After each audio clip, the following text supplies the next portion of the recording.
ನಮಸ್ಕಾರ. ಜ್ಞಾನ ಸರಸ್ವತಿ ಎಜುಕೇಷನ್ ಚಾನಲ್ಗೆ ಆದರ ಸುಸ್ವಾಗತ. ಸ್ನೇಹಿತರೆ, ಇನ್ನೂ ನಮ್ಮ ಚಾನಲನ್ನು ಯಾರ್ಯಾರು ಸಬ್ಸ್ಕ್ರೈಬ್ ಮಾಡಿಲ್ಲ ಸಬ್ಸ್ಕ್ರೈಬ್ ಮಾಡಿ, ಲೈಕ್ ಮಾಡಿ, ಶೇರ್ ಮಾಡಿ, ಕಮೆಂಟ್ ಮಾಡಿ ಅಂತಂದು ಹೇಳ್ತಾ, ಇಂದಿನ ನನ್ನ ತರಗತಿಯಲ್ಲಿ ನಾನು ಭಾರತ ಸಂವಿಧಾನದ ಬಗ್ಗೆ ಒಂದಿಷ್ಟು ಕೀ ಪಾಯಿಂಟ್ಸ್ಗಳನ್ನು ತೆಗೆದುಕೊಂಡು ಬಂದಿದ್ದೀನಿ ಸ್ನೇಹಿತರೆ.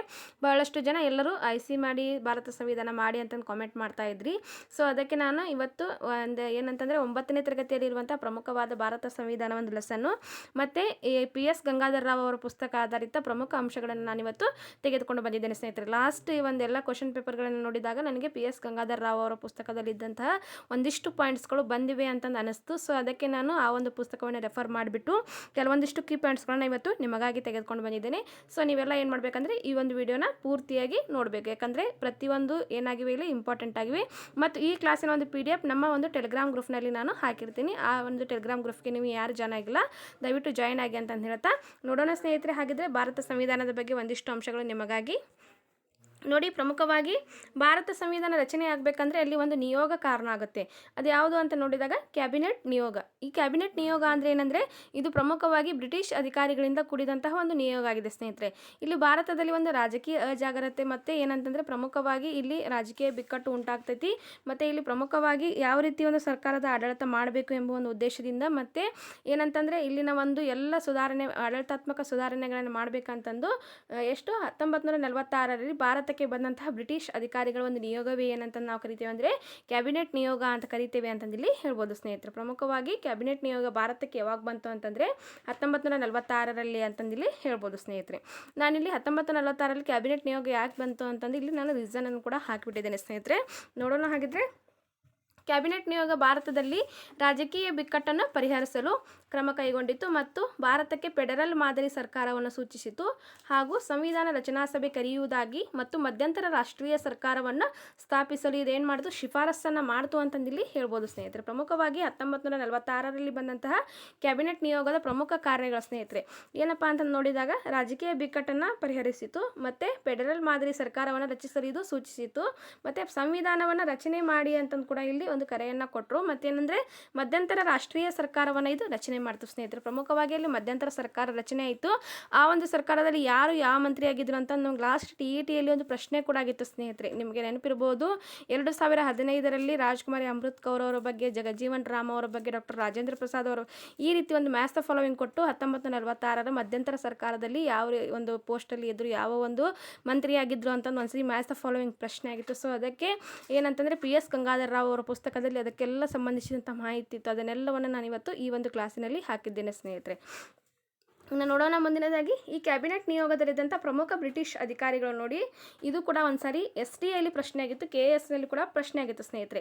ಈ ಸರಿ TETಗೂ ಆದರೂ ಆಗಬಹುದು ಎಂಬ ಒಂದು ಉದ್ದೇಶದಿಂದ ನಾನು ಏನು ಮಾಡಿದ್ದೇನೆ, ಈ ಒಂದು ಪಾಯಿಂಟನ್ನು ಹಾಕಿದ್ದೇನೆ ನೋಡಿ. ಪ್ರಮುಖವಾಗಿ ಲಾರ್ಡ್ ಫೆಥಿಕ್ ಲಾರೆನ್ಸ್ ಇದ್ದಾರಲ್ಲ, ಇವರ ಒಂದು ನೇತೃತ್ವದಲ್ಲಿ ಈ ಒಂದು ನಿಯೋಗ ಭಾರತಕ್ಕೆ ಬರುತ್ತೆ. ಪ್ರಮುಖವಾಗಿ ನೇತೃತ್ವವನ್ನು ವಹಿಸಿದವರು ಯಾರು ಅಂತಂದು ಕೂಡ ಒಂದು ಸಾರಿ KSನಲ್ಲಿ ಪ್ರಶ್ನೆ ಇದೆ ಸ್ನೇಹಿತರೆ. ಸೊ ಅದಕ್ಕೆ ಉತ್ತರ ನೋಡಿದಾಗ ಲಾರ್ಡ್ ಫೆಥಿಕ್ ಲಾರೆನ್ಸ್ ಇವರ ಹೆಸರು ಏನಂತಂದರೆ ಇಲ್ಲಿ ಮೊದಲಿಗೆ ಬರುತ್ತೆ. ಯಾಕಂತಂದರೆ ಇವರ ನೇತೃತ್ವ ನಂತರ ಇವರಿಬ್ಬರು ಅಧಿಕಾರಿಗಳು, ಒಟ್ಟು 3 ಜನ ಅಧಿಕಾರಿಗಳು ಈ ಒಂದು ನಿಯೋಗದಲ್ಲಿ ಇದ್ರು ಅಂತಂದಿಲ್ಲಿ ಹೇಳ್ಬೋದು ಸ್ನೇಹಿತರೆ. ಪ್ರಮುಖವಾಗಿ ಲಾರ್ಡ್ ಫೆಥಿಕ್ ಲಾರೆನ್ಸ್ ಅವರು ಭಾರತ ವ್ಯವಹಾರಗಳ ಕಾರ್ಯದರ್ಶಿಯಾಗಿದ್ದರು. ಇವರ ಒಂದು ನೇತೃತ್ವದಲ್ಲಿನೇ 1946ರಲ್ಲಿ ಕ್ಯಾಬಿನೆಟ್ ನಿಯೋಗ ಭಾರತಕ್ಕೆ ಬಂತು ಸ್ನೇಹಿತರೆ. ಮತ್ತು ಪ್ರಮುಖವಾಗಿ ಸರ್ ಸ್ಟಾಫರ್ಡ್ ಕ್ರಿಪ್ಸ್ ಇವರು ಏನಂದರೆ ವಾಣಿಜ್ಯ ಮಂಡಳಿಯ ಅಧ್ಯಕ್ಷರು ಮತ್ತು AV ಅಲೆಕ್ಸಾಂಡರ್ ಇವರು ಏನಾಗಿದ್ರು ಅಂದರೆ ನೌಕಾಪಡೆಯ ಮುಖ್ಯಸ್ಥರಾಗಿದ್ದರು. ಇವರೆಲ್ಲ 3 ಜನರನ್ನು ಒಳಗೊಂಡಂತಹ ಒಂದು ನಿಯೋಗವೇ ಏನಂತಂದರೆ ಕ್ಯಾಬಿನೆಟ್ ನಿಯೋಗ ಅಂತಂದಿಲ್ಲಿ ಹೇಳ್ಬೋದು ಸ್ನೇಹಿತರೆ. ಇದು ಇಂಪಾರ್ಟೆಂಟ್ ಆಗಿದೆ ಸ್ನೇಹಿತರೆ. ಸೊ ಅದಕ್ಕೆ ನೀವೇನು ಮಾಡಬೇಕು, ಒಂದು ಸ್ಟಾರ್ ಮಾರ್ಕ್ ಹಾಕಿದ್ದನ್ನು ಬರ್ಕೊಂಬಿಡಿ. ಯಾಕಂತಂದರೆ ಇದು ಲಾಸ್ಟ್ SDಗೂ ಪ್ರಶ್ನೆ ಆಗಿತ್ತು, FDಗೂ ಪ್ರಶ್ನೆ ಆಗಿತ್ತು, ಒಂದು ಸಾರಿ KSನಲ್ಲಿ ಕೂಡ ಈ ಒಂದು ಪ್ರಶ್ನೆಯನ್ನು ಕೇಳಿದರು. ಸೊ ಅದಕ್ಕೆ ನಮ್ಮ TETಗೂ ಕೂಡ ಕೇಳಬಹುದು ಎಂಬ ಒಂದು ಉದ್ದೇಶದಿಂದ ಈ ಪ್ರಶ್ನೆಯನ್ನು ಹಾಕಿದ್ದೇನೆ, ಈ ಒಂದು ಅಂಶವನ್ನು ಹಾಕಿದ್ದೇನೆ. ಸೊ ಕ್ಯಾಬಿನೆಟ್ ನಿಯೋಗದಲ್ಲಿದ್ದಂತಹ ಪ್ರಮುಖ ಬ್ರಿಟಿಷ್ ಅಧಿಕಾರಿಗಳು Lord Pethick Lawrence, Sir Stafford Cripps ಮತ್ತು ಯಾರು AV ಅಲೆಕ್ಸಾಂಡರ್ ಅವರು, ಈ 3 ಜನ ಒಂದು ಪ್ರಮುಖವಾದ ಅಧಿಕಾರಿಗಳಾಗಿದ್ದರು ಅಂತಂದಿಲ್ಲಿ ಹೇಳ್ಬೋದು ಸ್ನೇಹಿತರೆ. ಇನ್ನು ನೋಡೋಣ ಮುಂದಿನದಾಗಿ ಮಧ್ಯಂತರ ಸರ್ಕಾರ ಅಂತ ನಾನು ನಿಮಗೆ ಹೇಳಿದೆ. ಸೊ ಇಲ್ಲಿ ನೋಡಿ, ಪ್ರಮುಖವಾಗಿ ಮಧ್ಯಂತರ ಸರ್ಕಾರ ಸಚಿವ ಸಂಪುಟ 1946. ಇಲ್ಲಿ ಪ್ರಮುಖವಾಗಿ ಮಧ್ಯಂತರ ಸರ್ಕಾರ ಸಚಿವರುಗಳು ವೈಸ್ರಾಯಿಗಳ ಕಾರ್ಯಾಂಗೀಯ ಮಂಡಳಿಯ ಸದಸ್ಯರಾಗಿದ್ದು ಇವರಿಂದ ಕೂಡಿದ ಒಂದು ಮಧ್ಯಂತರ ಸರ್ಕಾರವನ್ನು 1946ರಲ್ಲಿ ರಚಿಸಲಾಯಿತು. ವೈಸ್ರಾಯಿಯವರೇ ಕಾರ್ಯಾಂಗೀಯ ಮಂಡಳಿಯ ಮುಖ್ಯಸ್ಥರಾಗಿದ್ದರು. ಜವಾಹರ್ಲಾಲ್ ನೆಹರೂರವರು ಮಂಡಳಿಯ ಉಪಾಧ್ಯಕ್ಷರಾಗಿದ್ದರು. ಯಾರು ಯಾವ ಖಾತೆ ಅಂತಂದು ನಾನು ಅದೇ ಹೇಳಿದೆ ನಿಮಗೆ. TETಯಲ್ಲಿ ಒಂದು ಸಾರಿ ಪ್ರಶ್ನೆ ಆಗಿತ್ತು. 2015ರ ಪ್ರಶ್ನೆ ಪತ್ರಿಕೆಯನ್ನು ತೆಗೆದು ನೋಡಿ ನೀವು. ಅದರಲ್ಲಿ 1946 1946ರ ಮಧ್ಯಂತರ ಸರ್ಕಾರದಲ್ಲಿ ಇವರು ಯಾವ ಪೋಸ್ಟ್ನಲ್ಲಿ ಇದ್ರು, ಯಾವ ಮಂತ್ರಿಗಳಾಗಿದ್ದರು ಅಂತಂದಲ್ಲಿ ಮ್ಯಾಚ್ ದ ಫಾಲೋವಿಂಗ್ ಪ್ರಶ್ನೆ ಇದೆ ಸ್ನೇಹಿತರೆ. ಸೊ ಅದಕ್ಕೆ ನಾನು ಏನು ಮಾಡಿದ್ದೀನಿ, ಈ ಒಂದು ಲಿಸ್ಟನ್ನು ನಿಮಗೆ ಹಾಕಿದ್ದೇನೆ ನೋಡಿ. ಪ್ರಮುಖವಾಗಿ ಸದಸ್ಯರುಗಳು ಮತ್ತು ಅವರ ಖಾತೆಗಳು. ಪ್ರಮುಖವಾಗಿ ಪಂಡಿತ್ ಜವಾಹರ್ಲಾಲ್ ನೆಹರೂರವರು ಏನಂತಂದರೆ ಇಲ್ಲಿ ನೋಡಿ, ಜವಾಹರ್ಲಾಲ್ ನೆಹರೂರವರು ವಿದೇಶಾಂಗ ವ್ಯವಹಾರ ಮತ್ತು ಕಾಮನ್ವೆಲ್ತ್ನ ಸಂಬಂಧಗಳು. ಸರ್ದಾರ್ ವಲ್ಲಭಾಯಿ ಪಟೇಲ್ ಏನಂತಂದರೆ ಗೃಹ ಮಾಹಿತಿ ಪ್ರಸಾರ ಗೃಹ ಸಚಿವರಾಗಿದ್ದರು. ಇವರು 1946ರ ಮಧ್ಯಂತರ ಸರ್ಕಾರದಲ್ಲಿ ಗೃಹ ಸಚಿವರಾಗಿದ್ದವರು ಯಾರು ಅಂತ ನೋಡಿದಾಗ ಸರ್ದಾರ್ ವಲ್ಲಭಾಯಿ ಪಟೇಲ್ ಅವರು ಅಂತಂದಿಲ್ಲಿ ಹೇಳ್ಬೋದು. ಡಾಕ್ಟರ್ ಬಾಬು ರಾಜೇಂದ್ರ ಪ್ರಸಾದ್ ಅವರು ಏನಾಗಿದ್ದರು, ಆಹಾರ ಮತ್ತು ಕೃಷಿಯಾಗಿದ್ದರು. ಇದು TETಗೆ ಬಂದಂಥ ಪ್ರಶ್ನೆ ಆಗಿತ್ತು. ಏನು ಡಾಕ್ಟರ್ ಬಾಬು ರಾಜೇಂದ್ರ ಪ್ರಸಾದ್ ಅವರು ಬಂದಿತ್ತು. ಮತ್ತು ನೆಕ್ಸ್ಟ್ ಯಾರು ಬಂದಿತ್ತು ಅಂದರೆ T ಅಂತ ಬರಿತೀನಿ ನಾನು, ನೋಡ್ಕೊಳ್ಳಿ. ಮತ್ತು ನೆಕ್ಸ್ಟ್ ಡಾಕ್ಟರ್ ಜಾನ್ ಮತಾಯಿ ಅವರು ಏನಂತಂದರೆ ಕೈಗಾರಿಕಾ ಮತ್ತು ಸರಬರಾಜು ಮಂತ್ರಿಯಾಗಿದ್ದರು. ಬಾಬು ಜಗಜೀವನ್ ರಾಮ್ ಅವರು ಕಾರ್ಮಿಕ ಸಚಿವರಾಗಿದ್ದರು. ಇದು ಕೂಡ TETಯಲ್ಲಿ ಪ್ರಶ್ನೆ ಆಗಿತ್ತು. ಒಂದು 4 ಕೊಟ್ಟಿದ್ರಲ್ಲಿ 4 ಕೊಟ್ಬಿಟ್ಟು ಮ್ಯಾಚ್ ದ ಫಾಲೋವಿಂಗ್ ಮಾಡಿ ಅಂತಂದಲ್ಲಿ ಒಂದು ಕ್ವಶನ್ ಆಗಿತ್ತು ಸ್ನೇಹಿತರೆ. ಪ್ರಮುಖವಾಗಿ ಬಾಬು ಜಗಜೀವನ್ ರಾಮ್ ಅವರು ಏನಂದರೆ ಕಾರ್ಮಿಕ ಸಚಿವರಾಗಿದ್ದರು. ಸರ್ದಾರ್ ಬಲದೇವ ಸಿಂಗ್ ಅವರು ಏನಂತಂದರೆ ರಕ್ಷಣಾ ಸಚಿವರಾಗಿದ್ದರು. ಮತ್ತು CH ಬಾಬಾ ಅವರು ಏನಂದರೆ ಗಣಿ ಮತ್ತು ಶಕ್ತಿ ಎಂಬ ಸಚಿವರಾಗಿದ್ದರು. ಗಣಿ ಮತ್ತು ಶಕ್ತಿ ಖಾತೆಯ ಸಚಿವರು ಯಾರಾಗಿದ್ದರು ಅಂದರೆ CH ಬಾಬಾರವರಾಗಿದ್ದರು. ಲಿಯಾಕತ್ ಅಲಿ ಖಾನ್ ಅವರು ಏನಂತಂದರೆ ಹಣಕಾಸು ಮಂತ್ರಿಯಾಗಿದ್ದರು. ಮತ್ತು ಅಬ್ದುಲ್ ರಾಬ್ ನಿಸ್ತಾರ್ ಅವರು ಏನಂದರೆ ಅಂಚೆ ಮತ್ತು ವಾಯು ಸಾರಿಗೆಯಲ್ಲಾಗಿದ್ದರು. ಮತ್ತು ಆಸಿಫ್ ಅಲಿ ಅವರು ರೈಲ್ವೆ ಮತ್ತು ಸಾರಿಗೆ ಸಚಿವರಾಗಿದ್ದರು. ಮತ್ತು ನೆಕ್ಸ್ಟ್ ಏನಂತಂದರೆ C ಗೋಪಾಲಾಚಾರಿ ಅವರು, ಪ್ರಮುಖವಾಗಿ C ಗೋಪಾಲಾಚಾರಿ ಅವರು ಶಿಕ್ಷಣ ಮತ್ತು ಕಲೆಯ ಮಂತ್ರಿಯಾಗಿದ್ದರು. ಚಂದ್ರಗಿರಿ ಅವರು ವಾಣಿಜ್ಯ ಮಂತ್ರಿಯಾಗಿದ್ದರು. ಮತ್ತು ಗಜ್ನಾಫರ್ ಅಲಿ ಖಾನ್ ಅವರು ಆರೋಗ್ಯ ಸಚಿವರಾಗಿದ್ದರು. ಮತ್ತು ಜೋಗಿಂದರ್ ನಾಥ್ ಮಂಡಲ್ ಅವರು ಏನಾಗಿದ್ದರು, ಕಾನೂನು ಸಚಿವರಾಗಿದ್ದರು ಅಂತಂದಿಲ್ಲಿ ಹೇಳ್ಬೋದು ಸ್ನೇಹಿತರೆ. ಇದೆಲ್ಲವೂ ಏನಂದರೆ ಪ್ರಮುಖವಾಗಿ 1946ರಲ್ಲಿ ಮಧ್ಯಂತರ ಸರ್ಕಾರ ರಚಿಸಿರಲ್ಲ ಆ ಒಂದು ಸಮಯದಲ್ಲಿ ಪ್ರಮುಖ ಖಾತೆಗಳು ಮತ್ತು ಸಚಿವರುಗಳು ಅಂತಂದಿಲ್ಲಿ ಹೇಳ್ಬೋದು ಸ್ನೇಹಿತರೆ. ಇದು TETಗೆ ಪ್ರಶ್ನೆ ಆದ ಕಾರಣ ನಾನು ಇದನ್ನು ಹಾಕಿದ್ದೇನೆ. ಸೊ ಇದನ್ನು ನೀಟಾಗಿ ನೀವು ನೋಟ್ಸ್ ಮಾಡ್ಕೊಳ್ಳಿ. ಯಾಕಂತಂದರೆ ಇದು ನಮ್ಮ ಸರ್ಕಾರಿ ಪುಸ್ತಕದಲ್ಲಿ ಅಂದರೆ 9ನೇ ತರಗತಿ ಪುಸ್ತಕದಲ್ಲಿ ಇದು ಮಾಹಿತಿ ಇಲ್ಲ. ಸೊ ಇದು PS ಗಂಗಾಧರ್ ರಾವ್ ಸರ್ ಅವರ ಪುಸ್ತಕದಲ್ಲಿತ್ತು ಕಾರಣ ನಾನು ಆ ಒಂದು ಪುಸ್ತಕವನ್ನು ರೆಫರ್ ಮಾಡಿ ನಿಮಗೆ ಇಲ್ಲಿ ಹಾಕಿದ್ದೇನೆ ಸ್ನೇಹಿತರೆ. ಇನ್ನು ನೋಡೋಣ ಮುಂದಿನದಾಗಿ, ಭಾರತ ಸಂವಿಧಾನ ರಚನೆಗೆ ಸಂಬಂಧಿಸಿದಂತೆ ಮೋತಿಲಾಲ್ ನೆಹರು ಅವರ ಸಮಿತಿ ಶಿಫಾರಸು ಮತ್ತು 1939ರ ರಾಷ್ಟ್ರೀಯ ಕಾಂಗ್ರೆಸ್ ಕರಾಚಿ ಅಧಿವೇಶನದ ನಿರ್ಣಯಗಳು ಪ್ರೇರಕವಾದವು. ನೋಡಿ ಸ್ನೇಹಿತರೆ, ಪ್ರಮುಖವಾಗಿ ಈ ಒಂದು ಭಾರತ ಸಂವಿಧಾನ ರಚನೆ ಆಗಬೇಕಂದ್ರೆ ಇಲ್ಲಿ ಪ್ರಮುಖವಾಗಿ ಏನು ಒಂದು ಕನ್ಸಿಡರ್ಡ್ ಮಾಡಿದ್ರು ಅಂತ ನೋಡಿದಾಗ ಮೋತಿಲಾಲ್ ನೆಹರೂರವರ ಶಿಫಾರಸು ಮತ್ತು ಮೋತಿಲಾಲ್ ನೆಹರೂರವರು ಮತ್ತು BN ರಾಯ್ ಅವರು ಕಡ್ಡಾಯವಾಗಿ ನಮ್ಮ ಭಾರತಕ್ಕೆ ಸಂವಿಧಾನ ಬೇಕು ಅಂತಂದು ಹೇಳ್ತಾರೆ ಸ್ನೇಹಿತರೆ. ಮತ್ತು ಇವರ ಒಂದು ಶಿಫಾರಸ್ಸಾಗಿರ್ಬೋದು. ಮತ್ತು 1939ರ ಕಾಂಗ್ರೆಸ್ನ ಒಂದು ಅಧಿವೇಶನ, ರಾಷ್ಟ್ರೀಯ ಕಾಂಗ್ರೆಸ್ನ ಕರಾಚಿಯಲ್ಲಿ ನಡೆದಂತಹ ಅಧಿವೇಶನದಲ್ಲಿ ಪ್ರಮುಖ ನಿರ್ಣಯಗಳು ಒಂದು ಸಂವಿಧಾನ ರಚನೆಗೆ ಸಂಬಂಧಪಟ್ಟಂತೆ ಅದು ಇವೆಲ್ಲವುಗಳನ್ನು ಅನುಸರಿಸಿಕೊಂಡು ಏನು ಮಾಡಿದರು, ಸಂವಿಧಾನವನ್ನು ರಚನೆ ಮಾಡಲಿಕ್ಕೆ ಇಲ್ಲಿ ಒಂದು ಮನ್ನಣೆ ಸಿಕ್ತು ಅಂತಂದು ಕೂಡ ಇಲ್ಲಿ ಹೇಳ್ಬೋದು ಸ್ನೇಹಿತರೆ. ಇನ್ನು ಮುಂದಿನದಾಗಿ, ಸಂವಿಧಾನ ರಚನೆ ಮಾಡಲು ಕ್ಯಾಬಿನೆಟ್ ಆಯೋಗದ ಶಿಫಾರಸ್ಸಿನ ಅನ್ವಯ 1946ರಲ್ಲಿ ಭಾರತೀಯರಿಂದ ಕೂಡಿದ ರಚನಾ ಸಭೆಯು ರಚನೆಯಾಯಿತು. ನೋಡಿ ಸ್ನೇಹಿತರೆ, ಪ್ರಮುಖವಾಗಿ 1946ರಲ್ಲಿ ಈ ಒಂದು ಸಂವಿಧಾನವನ್ನು ರಚಿಸಬೇಕು ಅಂತಂದು ಏನು ಮಾಡಿದ್ರು, ಒಂದು ರಚನಾ ಸಭೆ ಅಂತಂದಲ್ಲಿ ಮಾಡಿದರು ಸ್ನೇಹಿತರೆ. ಈ ಒಂದು ರಚನಾ ಸಭೆಯಲ್ಲಿ ಒಟ್ಟು ಸದಸ್ಯರು ಎಷ್ಟಿದ್ದಂದರೆ 389 ಇದ್ದರು. ಮತ್ತು ಸ್ವತಂತ್ರ ನಂತರ ಭಾರತ ಒಂದು ಅಲ್ಲಿ ನೋಡಿದಾಗ 299 ಆದರು. ಮತ್ತು ಮೈಸೂರು ಸಂಸ್ಥಾನದಿಂದ ಎಷ್ಟು ಜನ ಭಾಗವಹಿಸಿದ್ರು ಅಂದರೆ ಪ್ರಮುಖ 7 ಜನ ಸದಸ್ಯರು ಅಲ್ಲಿ ಭಾಗವಹಿಸಿದ್ರು ಅಂತಂದು ಕೂಡ ಇಲ್ಲಿ ಹೇಳ್ಬೋದು ಸ್ನೇಹಿತರೆ. ನೋಡಿ, ಪ್ರಮುಖವಾಗಿ ಭಾರತ ಸಂವಿಧಾನ ರಚನಾ ಸಭೆಯಲ್ಲಿ ಸ್ವತಂತ್ರ ಪೂರ್ವದಲ್ಲಿ 389 ಇದ್ದರು. ಸ್ವತಂತ್ರ ನಂತರ ಅಂದರೆ 1947ರ ನಂತರ ಎಷ್ಟಾದರೂ ಅಂದರೆ 299 ಆದರು. ಪ್ರಮುಖವಾಗಿ ಇದು 1946ರಲ್ಲಿ ಏನಂದರೆ ಈ ಒಂದು ಸಂವಿಧಾನ ರಚನಾ ಸಭೆ ಸ್ಥಾಪನೆ ಆಗುತ್ತೆ ಸ್ನೇಹಿತರೆ. ಈ ಒಂದು ಸಮಯದಲ್ಲಿ ಪ್ರಮುಖವಾಗಿ ಎಷ್ಟಿದ್ರು, 389 ಇದ್ದರು. ನಂತರ 1947ರ ವೇಳೆಗೆ ಅಂದರೆ ಸ್ವತಂತ್ರ ಸಿಕ್ಕ ನಂತರ 299 ಆಗ್ತಾರೆ.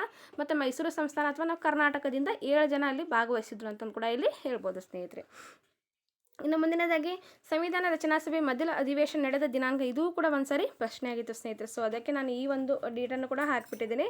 ಯಾವಾಗಂತಂದರೆ ಡಿಸೆಂಬರ್ 9, 1946ರಲ್ಲಿ ಪ್ರಮುಖವಾಗಿ ಏನಾಯಿತು, ಮೊಟ್ಟ ಮೊದಲ ಒಂದು ರಚನಾ ಸಭೆಯ ಅಧಿವೇಶನ ನಡೆಯಿತು ಅಂತಂದಿಲ್ಲಿ ಹೇಳ್ಬೋದು ಸ್ನೇಹಿತರೆ. ಇನ್ನು ಪ್ರಮುಖವಾಗಿ ಇದೊಂದು ಐತಿಹಾಸಿಕ ಘಟನೆ ಅಂತಂದು ಕೂಡ ನಾವು ಹೇಳ್ಬೋದು. ಈ ಒಂದು ಸಂವಿಧಾನವನ್ನು ರಚನೆ ಮಾಡಲು ಈ ಒಂದು ಸಭೆ ನಡೆಯಿತು ಅಂತಂದು ಕೂಡ ಇಲ್ಲಿ ಹೇಳ್ಬೋದು. ಪ್ರಮುಖವಾಗಿ ಈ ಸಭೆಯ ಒಂದು ಅಧ್ಯಕ್ಷರು ಯಾರಾಗಿದ್ದರೆ ಸಚ್ಚಿದಾನಂದ ಸಿನ್ಹಾರ್ ಅವರು ಆಗಿದ್ದರು ಸ್ನೇಹಿತರೆ. ಪ್ರಮುಖವಾಗಿ ಇಲ್ಲಿ ಅಧ್ಯಕ್ಷರು ಯಾರಂತಂದರೆ ಸಚ್ಚಿದಾನಂದ ಸಿನ್ಹಾರ್ ಅವರು ಅಧ್ಯಕ್ಷರಾಗಿರ್ತಾರೆ. ಮತ್ತು ನಂತರ ಎಲ್ಲಿ ಅಂದರೆ ಈ ಸಂವಿಧಾನ ರಚನಾ ಸಭೆಯ ಒಂದು ಏನಂದರೆ ತಾತ್ಕಾಲಿಕ ಅಧ್ಯಕ್ಷರಂತ ಇವ್ರನ್ನ ಮಾಡಿರ್ತಾರೆ. ಯಾರಂತ ನೋಡಿದಾಗ ಸಚ್ಚಿದಾನಂದ ಸಿನ್ಹಾ. ನಂತರ ಡಿಸೆಂಬರ್ 11 ಅಂದರೆ 2 ದಿನಗಳ ನಂತರ 1946ರಲ್ಲಿ ಡಾಕ್ಟರ್ ಬಾಬು ರಾಜೇಂದ್ರ ಪ್ರಸಾದ್ ಅವರು ಮತ್ತು ಇವರನ್ನು ಕಾಯಂ ಅಧ್ಯಕ್ಷರನ್ನಾಗಿ ಮಾಡ್ತಾರೆ. ಮತ್ತು TT ಕೃಷ್ಣಮಾಚಾರ್ಯ ಅವರು ಏನಾಗ್ತಾರೆ, ಉಪಾಧ್ಯಕ್ಷರಾಗ್ತಾರ ಅಂತಂದು ಕೂಡ ಇಲ್ಲಿ ಹೇಳ್ಬೋದು ಸ್ನೇಹಿತರೆ. ನೋಡಿ ಸ್ನೇಹಿತರೆ, ಪ್ರಮುಖವಾಗಿ ಇಲ್ಲಿ ಟಿ ಕೃಷ್ಣಮಾಚಾರಿಯವರು ಉಪಾಧ್ಯಕ್ಷರಾಗಿದ್ದರು ಅಂತಂದು 9ನೇ ತರಗತಿ ಸಂವಿಧಾನ ಪುಸ್ತಕದಲ್ಲಿದೆ. ಆದರೆ ಇದು ಏನಂತಂದರೆ ಇಲ್ಲಿ ಪ್ರಮುಖವಾಗಿ ಇಬ್ಬರು ಉಪಾಧ್ಯಕ್ಷರನ್ನಾಗಿ ಮಾಡ್ತಾರೆ. ಪ್ರಮುಖವಾಗಿ ಯಾರಂದರೆ ಟಿ ಕೃಷ್ಣಮಾಚಾರ್ಯರು, ಇನ್ನೊಬ್ಬರು ಯಾರು ಅಂತ ನೋಡಿದಾಗ HG ಮುಖರ್ಜಿ ಅವರು ಕೂಡ ಇಲ್ಲಿ ಹೇಳ್ಬೋದು ಸ್ನೇಹಿತರೆ. ಯಾಕಂತಂದರೆ ಏನಂತ ಇವರಿಬ್ಬರು ಕೂಡ ಉಪಾಧ್ಯಕ್ಷರಿರ್ತಾರೆ. ಆದರೆ ಅತಿ ಹೆಚ್ಚು ಒಂದು ಕಾರ್ಯವನ್ನು ನಿರ್ವಹಿಸಿದವರು HG ಮುಖರ್ಜಿ ಅವರಾಗಿದ್ದಾರೆ. ನಾನು ಪ್ರಮುಖವಾಗಿ 9ನೇ ತರಗತಿ ಪುಸ್ತಕದಲ್ಲಿ ಕೃಷ್ಣಮಾಚಾರ್ಯರು ಅಂತಂದಿತ್ತು, ಸೊ ಅದನ್ನು ಕೂಡ ಹಾಕಿದ್ದೇನೆ. ಇದನ್ನು HG ಮುಖರ್ಜಿ ಅಂತ ಬರೆದಿಲ್ಲ, ನೀವು ಅದನ್ನು ನೋಟ್ ಮಾಡ್ಕೊಂಬಿಡಿ. HC ಮುಖರ್ಜಿ ಅವರು ಕೂಡ ಉಪಾಧ್ಯಕ್ಷರನ್ನಾಗಿ ಆಯ್ಕೆ ಮಾಡಿದರು ಅಂತಂದು ಕೂಡ ಇಲ್ಲಿ ಹೇಳ್ಬೋದು. ಮತ್ತು ಒಂದೊಂದು ಪುಸ್ತಕದಲ್ಲಿ ಏನಿದೆ ಅಂತಂದರೆ ತಾತ್ಕಾಲಿಕ ಸಚ್ಚಿದಾನಂದ ಸಿನ್ಹಾ ಅವರ ಅಧ್ಯಕ್ಷತೆಯಲ್ಲಿ ಕೃಷ್ಣಮಾಚಾರ್ಯ ಅವರನ್ನು ತಾತ್ಕಾಲಿಕ ಉಪಾಧ್ಯಕ್ಷರನ್ನಾಗಿ ನೇಮಿಸಿದ್ರು ಅಂತಂದು ಕೂಡ ಒಂದೊಂದು ಪುಸ್ತಕದಲ್ಲಿದೆ. ನಾನು ಅದಕ್ಕೆ ತುಂಬ ಇದನ್ನು ಎಲ್ಲ ಒಂದು ಆಳವಾಗಿ ನೋಡಿಬಿಟ್ಟು ಇಲ್ಲಿ ಏನಂತಂದರೆ 9th ಸ್ಟ್ಯಾಂಡರ್ಡ್ ಪುಸ್ತಕದಲ್ಲಿ ಕೃಷ್ಣಮಾಚಾರ್ಯರನ್ನು ಉಪಾಧ್ಯಕ್ಷರನ್ನಾಗಿ ಮಾಡಿ ಮತ್ತೆ ನಮ್ಮ ಫ್ರೆಂಡ್ಸ್ ಒಬ್ಬರನ್ನ ಕೇಳಿದೆ. ಸೊ ಅವ್ರು ಹೇಳಿದರು ಇಲ್ಲ, ಇಬ್ಬರು ಉಪಾಧ್ಯಕ್ಷರನ್ನು ಮಾಡಿರ್ತಾರೆ. ಒಬ್ಬರು ಯಾರು ಕೃಷ್ಣಮಾಚಾರ್ಯ ಅವರು, ಇನ್ನೊಬ್ರು ಯಾರು HC ಮುಖರ್ಜಿ ಅವರು. ಇಬ್ಬರು ಸೇರಿ ಇವರನ್ನು ಏನು ಉಪಾಧ್ಯಕ್ಷರು ಮಾಡಿರ್ತಾರೆ. ಡಾಕ್ಟರ್ ರಾಜೇಂದ್ರ ಪ್ರಸಾದ್ ಅವರು ಅಧ್ಯಕ್ಷರಿರ್ತಾರೆ. HC ಮುಖರ್ಜಿ ಅವರು ಮತ್ತು ಕೃಷ್ಣಮಾಚಾರ್ಯರು ಇವರಿಬ್ಬರಲ್ಲಿ ಅತ್ಯಂತ ಒಂದು ಸಮರ್ಥ ಮತ್ತು ಹೆಚ್ಚು ಕಾರ್ಯವನ್ನು ನಿರ್ವಹಿಸಿದವರು HC ಮುಖರ್ಜಿ ಅವರು. ಎಕ್ಸಾಮ್ನಲ್ಲಿ ಏನಾದರೂ ಈ ಒಂದು ಪ್ರಶ್ನೆ ಬಂದಾಗ ಆಪ್ಷನ್ ಇರಲಿಲ್ಲ ಅಂದರೆ ಓಕೆ, ನಿಮ್ಗೆ HC ಮುಖರ್ಜಿ ಆಪ್ಷನ್ ಒಂದೇ ಇತ್ತು ಅಂತಂದರೆ ಅದನ್ನು ನಾವು ಡೈರೆಕ್ಟಾಗಿ HC ಮುಖರ್ಜಿ ಉಪಾಧ್ಯಕ್ಷರು ಅಂತಂದು ಹಾಕ್ಬೋದು. ಸಂವಿಧಾನ ರಚನಾ ಸಭೆ ಉಪಾಧ್ಯಕ್ಷರು ಯಾರು ಅಂತಂದು ಕೂಡ ಪ್ರಶ್ನೆ ಆಗ್ಬೋದು. ಆ ಒಂದು ಸಮಯದಲ್ಲಿ HC ಮುಖರ್ಜಿ ಇದ್ದರೆ ಅದನ್ನು ಡೈರೆಕ್ಟ್ ನಾವು ಆನ್ಸರನ್ನು ಹಾಕ್ಬಿಡ್ಬೋದು. ಕೃಷ್ಣಮಾಚಾರ್ಯ ಉತ್ತರ ಇದ್ದರೆ ಅದನ್ನು ಕೂಡ ಹಾಕ್ಬೋದು. ಎರಡೂ ಆಪ್ಷನ್ಗಳು ಬಂದಾಗ ನಾವು ಏನು ಮಾಡಬೇಕು ಅಂತಂದರೆ ಅಲ್ಲಿ ಪ್ರಮುಖವಾಗಿ HC ಮುಖರ್ಜಿ ಇರುತ್ತಲ್ಲ ಅದನ್ನೇ ನೀವು ಟಿಕ್ ಮಾಡಿ ಸ್ನೇಹಿತರೆ. ಪ್ರಮುಖವಾಗಿ ಉಪಾಧ್ಯಕ್ಷರು ಅಂತಂದರೆ HC ಮುಖರ್ಜಿನ ನೀವು ಟಿಕ್ ಮಾಡಬೇಕಾಗುತ್ತೆ. ಯಾಕಂತಂದರೆ ಇದು ಸಂವಿಧಾನ, ಇವರು ಡಾಕ್ಟರ್ ಗಂಗಾಧರ ರಾವ್ ಅವರ ಪುಸ್ತಕದಲ್ಲಿ ಏನಿದೆ HC ಮುಖರ್ಜಿ ಅಂತಂದಿದೆ. ಸೊ ನಮ್ಮ 9th ಸ್ಟ್ಯಾಂಡರ್ಡ್ ಪುಸ್ತಕದಲ್ಲಿ ಏನಿದೆ ಕೃಷ್ಣಮಾಚಾರ್ಯ ಅಂತಂದಿದೆ. ಅದಕ್ಕೆ ಅಲ್ಲಿ ಇಬ್ಬರು ಉಪಾಧ್ಯಕ್ಷರು ಹೌದು. ಈ ಒಂದು ಪ್ರಶ್ನೆ ಕಡಿಮೆ ರೇರ್, ಇದನ್ನು ಕೇಳೋದಿಲ್ಲ. ಕೇಳಿದರೂ ಕೂಡ ನೀವೇನಂತಂದರೆ HC ಮುಖರ್ಜಿ ಅಂತಂದು ಹಾಕಿ. ಯಾಕಂದರೆ ಲಾಸ್ಟ್ ಒಂದು FD ಎಕ್ಸಾಮ್ನಲ್ಲಿ ಏನಂತಂದರೆ ಅಧ್ಯಕ್ಷರನ್ನು ಕೇಳಿದರು. ತಾತ್ಕಾಲಿಕ ಸಭೆಯ ಅಧ್ಯಕ್ಷರು ಸಚ್ಚಿದಾನಂದ ಸಿನ್ಹಾ ಇವ್ರ ಬಗ್ಗೆ ಪ್ರಶ್ನೆ ಆಗಿತ್ತು. ಆದರೆ ಉಪಾಧ್ಯಕ್ಷರನ್ನ ಇದುವರೆಗೂ ಕೇಳಿದ್ರು ಕೂಡ ಏನಂತಂದರೆ ಅಲ್ಲಿ ಆಪ್ಷನ್ ಮೇಲೆ ಡಿಪೆಂಡ್ ಆಗುತ್ತೆ ಅಂತಂದಿಲ್ಲಿ ಹೇಳ್ಬೋದು ಸ್ನೇಹಿತರೆ. ಇನ್ನು ಮುಂದಿನದಾಗಿ ಸಂವಿಧಾನ ರಚನಾ ಸಭೆಯ ಪ್ರಮುಖ ನಾಯಕರುಗಳು ಯಾರಂತ ನೋಡೋಣ. ನೋಡಿ, ಪ್ರಮುಖವಾಗಿ ಅಲ್ಲಿ ಸಂವಿಧಾನ ರಚನಾ ಸಭೆಯಲ್ಲಿ ಜವಾಹರ್ಲಾಲ್ ನೆಹರೂರವರಿದ್ದರು, ಸರ್ದಾರ್ ವಲ್ಲಭಭಾಯಿ ಪಟೇಲ್ ಅವರಿದ್ದರು, ಡಾಕ್ಟರ್ BR ಅಂಬೇಡ್ಕರ್ ಅವರು, ಮತ್ತು ಮೌಲಾನಾ ಅಬ್ದುಲ್ ಕಲಾಂ ಆಜಾದ್ ಅವರು, ಮತ್ತು C ಗೋಪಾಲಾಚಾರಿ ಅವರು. ಮತ್ತು ಏನಂತಂದರೆ ಇಲ್ಲಿ ಪ್ರಮುಖವಾಗಿ ಇಬ್ಬರು ಮಹಿಳೆಯರು ಕೂಡ ಬರ್ತಾರೆ. ಯಾರಂತಂದರೆ ಮತ್ತು ಇಲ್ಲಿ KM ಮುನ್ಷಿ ಅವರು, ಮತ್ತು ಇಬ್ಬರು ಮಹಿಳೆಯರು ಯಾರಂತಂದು ನೋಡಿದಾಗ ಸರೋಜಿನಿ ನಾಯ್ಡು ಅವರು ಮತ್ತು ಸುಚೇತಾ ಕೃಪ್ಲಾನಿ ಇವರೆಲ್ಲ ಪ್ರಮುಖವಾಗಿ ಈ ಒಂದು ರಚನಾ ಸಭೆಯಲ್ಲಿದ್ದಂತಹ ನಾಯಕರಾಗಿದ್ದಾರೆ ಸ್ನೇಹಿತರೆ. ಮತ್ತಿನ್ನು ಮೈಸೂರು ಸಂಸ್ಥಾನದ ಪ್ರಮುಖ ನಾಯಕರು ಯಾರು ಅಂತಂದು ನೋಡೋಣ ಸ್ನೇಹಿತರೆ. ನಾನು ಅದೇ ಹೇಳಿದೆ ನಿಮಗೆ, ಮೈಸೂರು ಸಂಸ್ಥಾನದಿಂದ ಪ್ರಮುಖವಾಗಿ 7 ಜನ ಅಲ್ಲಿದ್ದರು ಅಂತಂದು, ರಚನಾ ಸಭೆಯಲ್ಲಿ 7 ಜನ ಇದ್ದರು ಅಂತಂದು ನಾನು ಹೇಳಿದೆ. ಸೊ ಆ 7 ಜನ ಯಾರು ಅಂತಂದು ನಾನಿಲ್ಲಿ ಒಂದು ಲಿಸ್ಟನ್ನು ಹಾಕಿದ್ದೇನೆ. ನೋಡಿ, ಪ್ರಮುಖವಾಗಿ ಸಂವಿಧಾನ ರಚನಾ ಸಭೆಯಲ್ಲಿ ಕರ್ನಾಟಕವನ್ನು ಪ್ರತಿನಿಧಿಸಿದಂತಹ ಕನ್ನಡಿಗರು ಅಂತಂದು ಕೂಡ ಹೇಳ್ಬೋದು. ನೋಡಿ, ಪ್ರಮುಖವಾಗಿ ಸಂವಿಧಾನ ರಚನಾ ಸಭೆಗೆ ಮೈಸೂರನ್ನು ಪ್ರತಿನಿಧಿಸಿದ ಪ್ರಮುಖರು KC ರೆಡ್ಡಿ ಅವರಾಗಿದ್ದಾರೆ. ನೋಡಿ, ಚಂಗಲ್ರಾಯ್ ರೆಡ್ಡಿ ಅವರು, T Siddalingaiah, HR ಗುರುದೇವರೆಡ್ಡಿ, SV Krishnamurthy Rao, K Hanumanthaiah, H Siddaveerappa, T Chennaiah ಇವರೆಲ್ಲ ಪ್ರಮುಖವಾಗಿ ಕರ್ನಾಟಕದಿಂದ ಈ ಒಂದು ರಚನಾ ಸಭೆಯಲ್ಲಿ ಭಾಗವಹಿಸಿದಂಥ ಮಹಾನ್ ನಾಯಕರು ಅಂತಂದಿಲ್ಲಿ ಹೇಳ್ಬೋದು ಸ್ನೇಹಿತರೆ. ಇನ್ನು ಮುಂದಿನದಾಗಿ ಸಂವಿಧಾನ ರಚನಾ ಸಭೆಯಲ್ಲಿ ಕೂರ್ಗ ಪ್ರಾಂತ್ಯವನ್ನು ಪ್ರತಿನಿಧಿಸಿದವರು ಯಾರು ಅಂತಂದು ನೋಡಿದಾಗ KM ಪುನ್ನಚ್ಚ ಅವರು ಪ್ರಮುಖವಾಗಿ ಸಂವಿಧಾನದ ಒಂದು ರಚನಾ ಸಭೆಯಲ್ಲಿ ಕೂರ್ಗ.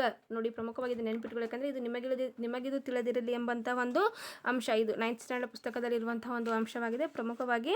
ಆದ್ದರಿಂದ ಇದನ್ನು ಸ್ವಲ್ಪ ನೀವು ಏನು ಮಾಡಬೇಕು, ನೀಟಾಗಿ ನೋಟ್ ಮಾಡ್ಕೋಬೇಕು ಮತ್ತು ಬರ್ಕೋಬೇಕು ಸ್ನೇಹಿತರೆ. ಮತ್ತು ಇಲ್ಲಿ ಪ್ರಮುಖವಾಗಿ ಇನ್ನೊಂದು ಏನಂತಂದರೆ ಸಂವಿಧಾನ ರಚನಾ ಸಭೆಯಲ್ಲಿ ಬಾಂಬೆ ಪ್ರಾಂತ್ಯದಿಂದ ಯಾರು ಪ್ರತಿನಿಧಿಸಿದ್ರು ಅಂತಂದರೆ S ನಿಜಲಿಂಗಪ್ಪ ಮತ್ತು R ದಿವಾಕರ್ ಅವರು. ನಾವು S ನಿಜಲಿಂಗಪ್ಪ ಅಂದ ತಕ್ಷಣ ನಾವು ಕರ್ನಾಟಕ ಅಂತ ಅನ್ಕೊಂಡ್ಬಿಡ್ತೇವೆ ಸ್ನೇಹಿತರೆ. ಯಾಕಂತಂದರೆ ಇವರು ಕರ್ನಾಟಕದಲ್ಲಿ ಮುಖ್ಯಮಂತ್ರಿ ಆಗಿದ್ದವರು. ಸೊ ನಾವು ಇಲ್ಲಿ ಕರ್ನಾಟಕ ಅಂತ ಅನ್ಕೊಂಡ್ಬಿಡ್ತೀವಿ, ಆದರೆ ಕರ್ನಾಟಕ ಪ್ರಾಂತ್ಯದಿಂದ ಅಲ್ಲ. ಇವರು ಪ್ರಮುಖವಾಗಿ ಏನಂತ ನೋಡಿದಾಗ ಬಾಂಬೆ ಪ್ರಾಂತ್ಯದಿಂದ ಅಂತಂದಿಲ್ಲಿ ಹೇಳ್ಬೋದು. S ನಿಜಲಿಂಗಪ್ಪನವರು ಮತ್ತು R ದಿವಾಕರ್ ಅವರು ಪ್ರಮುಖವಾಗಿ ಬಾಂಬೆ ಪ್ರಾಂತ್ಯದಿಂದ ಭಾಗವಹಿಸಿದ್ರು ಅಂತಂದಿಲ್ಲಿ ಹೇಳ್ಬೋದು ಸ್ನೇಹಿತರೆ. ಇನ್ನು ಮುಂದಿನದಾಗಿ ನೋಡೋಣ, ಸಂವಿಧಾನದ ಕರಡು ಸಭೆ. ನೋಡಿ ಸ್ನೇಹಿತರೆ, ಪ್ರಮುಖವಾಗಿ ಸಂವಿಧಾನದ ಕರಡು ಸಭೆ ಡ್ರಾಫ್ಟಿಂಗ್ ಕಮಿಟಿ ಅಂತ ಕೂಡ ಇದನ್ನು ಕರೀತಾರೆ ಇಂಗ್ಲೀಷಲ್ಲಿ. 1947 ಆಗಸ್ಟ್ 29ರಂದು ಭಾರತ ಸಂವಿಧಾನ ರಚಿಸಲು ಕರಡು ಸಮಿತಿಯನ್ನು ರಚಿಸಲಾಯಿತು. ಈ ಸಮಿತಿಯು ಡಾಕ್ಟರ್ BR ಅಂಬೇಡ್ಕರ್ ಅವರನ್ನು ಒಳಗೊಂಡಂತೆ 7 ಜನ ಸದಸ್ಯರು ಒಳಗೊಂಡಿದ್ದು, ಈ ಕರಡು ಸಮಿತಿ ಹೊಸ ಸಂವಿಧಾನಕ್ಕೆ ಕರಡು ಪ್ರತಿಯನ್ನು ರಚಿಸಿ 1948 ಫೆಬ್ರವರಿಯಲ್ಲಿ ಪ್ರಕಟಿಸಿತು. ಎರಡನೇ ಕರಡು ಪ್ರತಿಯನ್ನು ಅಕ್ಟೋಬರ್ 1948ರಲ್ಲಿ ಪ್ರಕಟಿಸಿತು. 141 ದಿನಗಳಲ್ಲಿ ಸಂವಿಧಾನ ಕರಡು ಪ್ರತಿಯನ್ನು ರಚಿಸಿತು. ಕರಡು ಸಮಿತಿಯು ಪ್ರಮುಖ ಸದಸ್ಯರುಗಳೆಂದರೆ ನೋಡಿ, ಪ್ರಮುಖವಾಗಿ ಅಲ್ಲಿ ಕರಡು ಸಮಿತಿಯಲ್ಲಿ ಪ್ರಮುಖವಾಗಿ ಯಾರ್ಯಾರಿದ್ರು ಅಂತ ನೋಡ್ಕೊಳ್ಳಿ. ಇದು ಕೂಡ ಒಂದೊಂದು ಸಾರಿ ಪ್ರಶ್ನೆ ಆಗ್ಬೋದು. ಅಧ್ಯಕ್ಷರು ಯಾರಾಗಿರ್ತಾರೆ? ಕರಡು ಸಮಿತಿ ಅಧ್ಯಕ್ಷರು ಡಾಕ್ಟರ್ ಬಿ ಆರ್ ಅಂಬೇಡ್ಕರ್ ಅವರು. ಮತ್ತು ಸದಸ್ಯರ ನೋಡೋಣ. Alladi Krishnaswami Iyer, K M Munshi, N Gopalaswami Iyer, Syed Mohammad Saadulla, N Madhava Rao ಅಥವಾ ಮಾಧವರಾವ್ ಅವರು. ಅನಾರೋಗ್ಯದಿಂದ ಅವರು ರಾಜೀನಾಮೆಯನ್ನು ತೆರವಾದ ಸ್ಥಾನಕ್ಕೆ ಲಿಟ್ಟರ್ ಅವರು ಬಂದ್ರಂತೆ. ನೋಡಿ, ಪ್ರಮುಖವಾಗಿ ಇವು ಕೂಡ ಒಂದು ಸಾರಿ ಇಂಪಾರ್ಟೆಂಟ್ ಆಗ್ತವೆ. ಕರಡು ಸಭೆಯಲ್ಲಿ ಎನ್ ಮಾಧವರಾವ್ ಅವರು ಇದ್ದರು. ಅವರು ಏನಂತಂದರೆ ಒಂದು ಅನಾರೋಗ್ಯದ ಕಾರಣ ಒಂದು ರಿಸೈನ್ ಮಾಡಿದ್ರು, ರಾಜೀನಾಮೆಯನ್ನು ಕೊಟ್ಟರು. ಆ ಸ್ಥಾನಕ್ಕೆ ಯಾರು ಬಂದರೆ ಬಿ ಎಲ್ ಲಿಟ್ಟರ್ ಅವರು ಬಂದರು. ಮತ್ತು ಟಿ ಟಿ ಕೃಷ್ಣಮಾಚಾರಿ ಅವರು 1948ರಲ್ಲಿ. ಇವರ ಒಂದು ನಿಧನದಿಂದ ಇಲ್ಲಿ ಯಾರು ಬಂದ್ರು ಅಂತಂದರೆ ಡಿ ಪಿ ಕೈತಾನ್ರವರು ನೇಮಕ ಮಾಡಲಾಯಿತು ಅಂತಂದಿಲ್ಲಿ ಹೇಳ್ಬೋದು. ಇವರೆಲ್ಲ ಪ್ರಮುಖವಾಗಿ ಈ ಒಂದು ಕರಡು ಸಭೆಯಲ್ಲಿ ಇದ್ದಂತಹ ಅಧ್ಯಕ್ಷರು ಮತ್ತು ಸದಸ್ಯರುಗಳು ಅಂತಂದಿಲ್ಲಿ ಹೇಳ್ಬೋದು ಸ್ನೇಹಿತರೆ. ಇದು ಇಂಪಾರ್ಟೆಂಟ್ ಆಗುತ್ತೆ ಸ್ನೇಹಿತರೆ ಭಾರತ ಸಂವಿಧಾನಕ್ಕೆ ಸಂಬಂಧಪಟ್ಟಂತೆ. ಸೊ ನೀವು ಸ್ವಲ್ಪ ನೀಟಾಗಿ ಎಲ್ಲ ಬರ್ಕೊಂಬಿಡಿ. ಯಾಕಂತಂದರೆ ಇವು ನಮ್ಮ ಒಂದು ಗೌರ್ಮೆಂಟ್ ಪುಸ್ತಕದಲ್ಲಿ ಸಿಗೋದಿಲ್ಲ ಮಾಹಿತಿ. ಇವು P S Gangadhar Rao sir ಅವರ ಪುಸ್ತಕದಲ್ಲಿದ್ದಂಥ ಒಂದು ಮಾಹಿತಿಯಾಗಿದೆ ಸ್ನೇಹಿತರೆ. ನಿಮ್ಮ ಹತ್ರ ಪುಸ್ತಕ ಇದ್ದರೆ ಓಕೆ, ಇಲ್ಲ ಅಂತಂದರೆ ಇದನ್ನು ಸ್ವಲ್ಪ ನೀಟಾಗಿ ನೀವು ಬರ್ಕೊಡಿ ಸ್ನೇಹಿತರೆ. ಇನ್ನು ಮುಂದಿನದಾಗಿ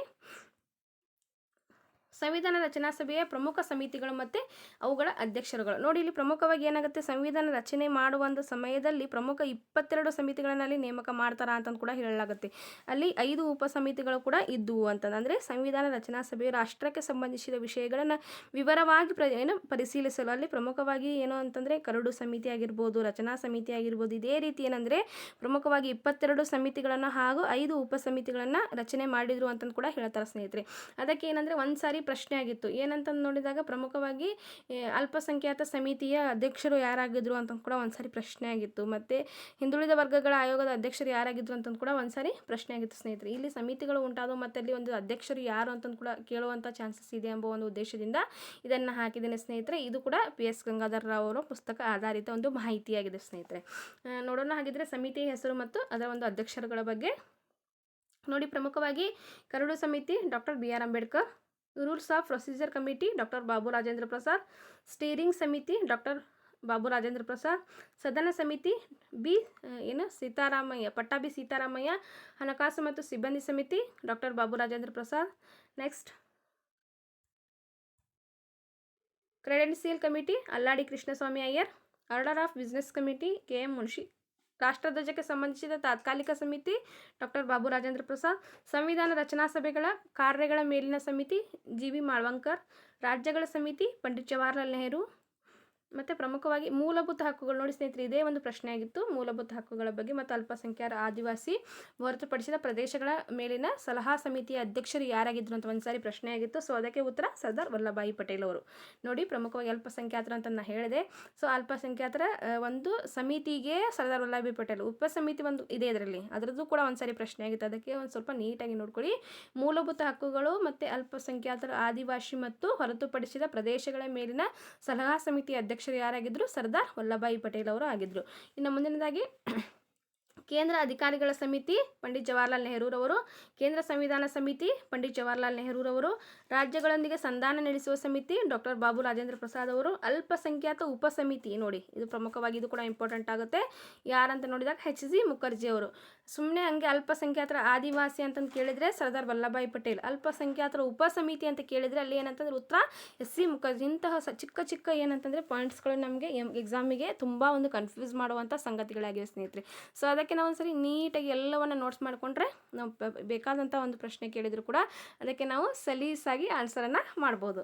ಇನ್ನು ಮುಂದಿನದಾಗಿ ಮೂಲಭೂತ ಹಕ್ಕುಗಳ ಉಪಸಮಿತಿ. ನೋಡಿ, ಇದು ಕೂಡ ಏನಂದರೆ ಅಲ್ಲಿ ಮೂಲಭೂತ ಸಮಿತಿ ಇದೆ, ಇಲ್ಲಿ ಮೂಲಭೂತ ಉಪಸಮಿತಿ. ಅದನ್ನು ಅದೇ ಹೇಳಿದೆ, 22 ಸಮಿತಿಗಳು ಮತ್ತು 5 ಉಪಸಮಿತಿಗಳು ಇದ್ದವು ಅಂತಂದು ಹೇಳಿದೆ. ಆದರೆ ಉಪಸಮಿತಿಗಳು ಕೂಡ ಇಲ್ಲಿ ಬರ್ತಾವೆ ಸ್ನೇಹಿತರೆ. ಪ್ರಮುಖವಾಗಿ ಮೂಲಭೂತ ಹಕ್ಕುಗಳ ಉಪಸಮಿತಿ ಜೆ ಬಿ ಕೃಪಲಾನಿ ಅವರಾಗಿದ್ದಾರೆ. ಮತ್ತು ಸಂವಿಧಾನದ ಕರಡನ್ನು ಪರಿಶೀಲಿಸುವ ವಿಶೇಷ ಸಮಿತಿ ಅಂತ ನೋಡಿದಾಗ ಅಲ್ಲಾಡಿ ಕೃಷ್ಣಸ್ವಾಮಿ ಅಯ್ಯರ್ ಅವರಾಗಿದ್ದಾರೆ ಅಂತಂದಿಲ್ಲಿ ಹೇಳ್ಬೋದು ಸ್ನೇಹಿತರೆ. ಪ್ರಮುಖವಾಗಿ ಇದು ಪಿ ಎಸ್ ಗಂಗಾಧರ್ ರಾವ್ ಆಧಾರಿತ ಒಂದು ಸಂವಿಧಾನ ಪುಸ್ತಕ ಇದೆ, ಆ ಒಂದು ಪುಸ್ತಕದಲ್ಲಿನ ಮಾಹಿತಿಯಾಗಿದೆ ಸ್ನೇಹಿತರೆ. ದಯವಿಟ್ಟು ಇದೆಲ್ಲವನ್ನು ನೀವು ನೋಟ್ಸ್ ಮಾಡ್ಕೊಳ್ಳಿ. ಯಾಕಂತಂದರೆ ಇದು ನಮ್ಮ ಒಂದು 9th ಸ್ಟ್ಯಾಂಡರ್ಡ್ ಪುಸ್ತಕದಲ್ಲಿ ಇಲ್ಲ ಇದು ಮಾಹಿತಿ. ಯಾಕಂದರೆ ಎಕ್ಸಾಮ್ನಲ್ಲಿ ಒಂದೊಂದು ಸಾರಿ ಏನಂತಂದರೆ ಸಂವಿಧಾನಕ್ಕೆ ಸಂಬಂಧಪಟ್ಟಂತೆ ಪ್ರಶ್ನೆಗಳು ಈ ರೀತಿ ಬರ್ತವೆ ಅನ್ನೋ ಒಂದು ಉದ್ದೇಶದಿಂದ ನಾನು ಹಾಕಿದ್ದೇನೆ. ಇನ್ನು ಮುಂದಿನದಾಗಿ ನೋಡಿದಾಗ ಸಂವಿಧಾನದ ರಚನೆ ನೋಡೋಣ. ಇವಾಗ ಸಂವಿಧಾನ ರಚನೆ ಬಗ್ಗೆ ಒಂದಿಷ್ಟು ಮಾಹಿತಿ ಇದೆ ನೋಡಿ. ಸಂವಿಧಾನ ರಚನಾ ಕಾರ್ಯಕ್ಕೆ ತೆಗೆದುಕೊಂಡ ದಿನಗಳು, ಇದು ಲಾಸ್ಟ್ FDA ಪ್ರಶ್ನೆ ಆಗಿತ್ತು, ಮೊನ್ನೆ ಬರೆದ್ವಲ್ಲ 2020 ಇಸ್ವಿಯಲ್ಲಿ ಬರೆದಂತಹ SDA ಪರೀಕ್ಷೆ. ಇದು ಪ್ರಮುಖವಾಗಿ ಪ್ರಶ್ನೆ ಆಗಿತ್ತು. ಅಲ್ಲಿ ಏನಂತಂದರೆ ಸಂವಿಧಾನ ರಚನೆಗೆ ತೆಗೆದುಕೊಂಡಂಥ ದಿನಗಳು ಎಷ್ಟು ಅಂತಂದು ಪ್ರಶ್ನೆ ಆಗಿತ್ತು. ಪ್ರಮುಖವಾಗಿ 2 ವರ್ಷ 11 ತಿಂಗಳು ಮತ್ತು 18 ದಿನಗಳು ಪ್ರಮುಖವಾಗಿ ಇಷ್ಟು ಏನಂತಂದರೆ ಸಂವಿಧಾನವನ್ನು ರಚನೆ ಮಾಡಲು ತೆಗೆದುಕೊಂಡಂಥ ದಿನಗಳಾಗಿವೆ ಅಂತಂದೇಳಿ ಹೇಳ್ಬೋದು ಸ್ನೇಹಿತರೆ. ಇನ್ನು ಪ್ರಮುಖವಾಗಿ ಬ್ರಿಟಿಷ್ ಸರ್ಕಾರ ಹೊರಡಿಸಿದ ಇಲ್ಲಿ ಯಾವ ಯಾವ ಆಧಾರಗಳ ಮೇಲೆ ಈ ಒಂದು ಸಂವಿಧಾನ ರಚನೆ ಮಾಡಿದರು ಅಂತಂದು ಕೂಡ ಇಲ್ಲಿ ಪ್ರಶ್ನೆ ಆಗ್ಬೋದು. ಸೊ ಅದಕ್ಕೆ ನಾನು ಇಲ್ಲಿ ಹಾಕ್ಬಿಟ್ಟಿದ್ದೇನೆ. ಬ್ರಿಟಿಷ್ ಸರ್ಕಾರ ಹೊರಡಿಸಿದ 1909 ನೋಡಿ, ಪ್ರಮುಖವಾಗಿ 1909, 1919 ಮತ್ತು 1935 ನೋಡಿ, ಪ್ರಮುಖವಾಗಿ 1935ರ ಒಂದು ಕಾಯ್ದೆಯನ್ನು ಭಾರತದ ಸನ್ನದ್ದು ಅಂತಂದು ಕೂಡ ಕರೀತಾರೆ. ಅಂದರೆ ಭಾರತ ಒಂದು ಆಡಳಿತಾತ್ಮಕವಾಗಿ ಮುಂದುವರಿಲಿಕ್ಕೆ ಈ ಒಂದು ಕಾಯ್ದೆ ತುಂಬ ಒಂದು ಏನಂತಂದರೆ ಇಂಪಾರ್ಟೆಂಟ್ ಆದಂತಹ ಕಾಯ್ದೆ ಅಂತಂದು ಹೇಳ್ಬೋದು. ಸೊ ಇದನ್ನು ಭಾರತದ ಸನ್ನದ್ದು ಕಾಯ್ದೆ ಅಂತಂದು ಕೂಡ ಇದನ್ನು ಕರೀತಾರೆ ಸ್ನೇಹಿತರೆ. ಮತ್ತು ಬ್ರಿಟನ್ನಿನ ಸಂಸದೀಯ ವ್ಯವಸ್ಥೆ ನೋಡಿ, ಪ್ರಮುಖವಾಗಿ ಬ್ರಿಟನ್ನಿನ ಸಂಸದೀಯ ವ್ಯವಸ್ಥೆ, ಅಮೆರಿಕಾದ ಬಿಲ್ಸ್ ಆಫ್ ರೈಟ್ಸ್, ಐರ್ಲೆಂಡಿನ ಸಾಮಾಜಿಕ ಮತ್ತು ನಿರ್ದೇಶಕ ತತ್ವಗಳು ಮುಂತಾದವುಗಳನ್ನು ಅಳವಡಿಸಿಕೊಡಲು ನಿರ್ಣಯಿಸಲಾಯಿತು ಅಂತಂದೇಳಿ ಹೇಳ್ಬೋದು. ಮತ್ತು ಅಂಗೀಕಾರವಾಗಿದ್ದು ನೋಡಿ, ಇದು ಕೂಡ ಇಂಪಾರ್ಟೆಂಟ್ ಆಗುತ್ತೆ. ಇಲ್ಲಿ ಕನ್ಫ್ಯೂಸನ್ನು ಮಾಡ್ಕೊತೇವೆ ಸ್ನೇಹಿತರೆ. ಅಂಗೀಕಾರ ಅಷ್ಟೇ ಬೇರೆ, ಮತ್ತೇನು ಜಾರಿಗೆ ಬಂದಿದ್ದು ಬೇರೆ. ಜಾರಿಗೆ ಅಂಗೀಕಾರ ಈ ಒಂದು ಶಬ್ದವನ್ನು ನಾವು ನೆನಪಿಟ್ಕೋಬೇಕಾಗುತ್ತೆ. ಅಂಗೀಕರಿಸಲ್ಪಟ್ಟ ಅಂತಂದಾಗ ನಾವು ನವೆಂಬರ್ 26, 1949 ಅಂತ ಹೇಳಬೇಕು. ಜಾರಿಗೆ ಅಂತಂದಾಗ ಜನವರಿ 26, 1950 ಅಂತ ಹೇಳಬೇಕು ಸ್ನೇಹಿತರೆ. ಪ್ರಮುಖವಾಗಿ ನೋಡಿ, ನಾನು ಸರಿ ಹೇಳ್ತೀನಿ. ಸಂವಿಧಾನ ಯಾವಾಗ ಅಂಗೀಕರಿಸಲ್ಪಟ್ಟಿತು ಎಂಬ ಕ್ವಶನ್ ಬಂದರೆ ನವೆಂಬರ್ 26, 1949. ಜಾರಿಗೆ ಬಂದಿದ್ದು ಯಾವಾಗ ಅಂದರೆ ಜನವರಿ 26, 1950 ಅಂತಂದು ಈ ರೀತಿಯಾಗಿ ನಾವು ಏನು ಮಾಡಬೇಕು, ಈ ಒಂದು ಪ್ರಶ್ನೆಯನ್ನು ಉತ್ತರಿಸಬೇಕು ಅಂತಂದೇಳಿ ಹೇಳ್ಬೋದು ಸ್ನೇಹಿತರೆ.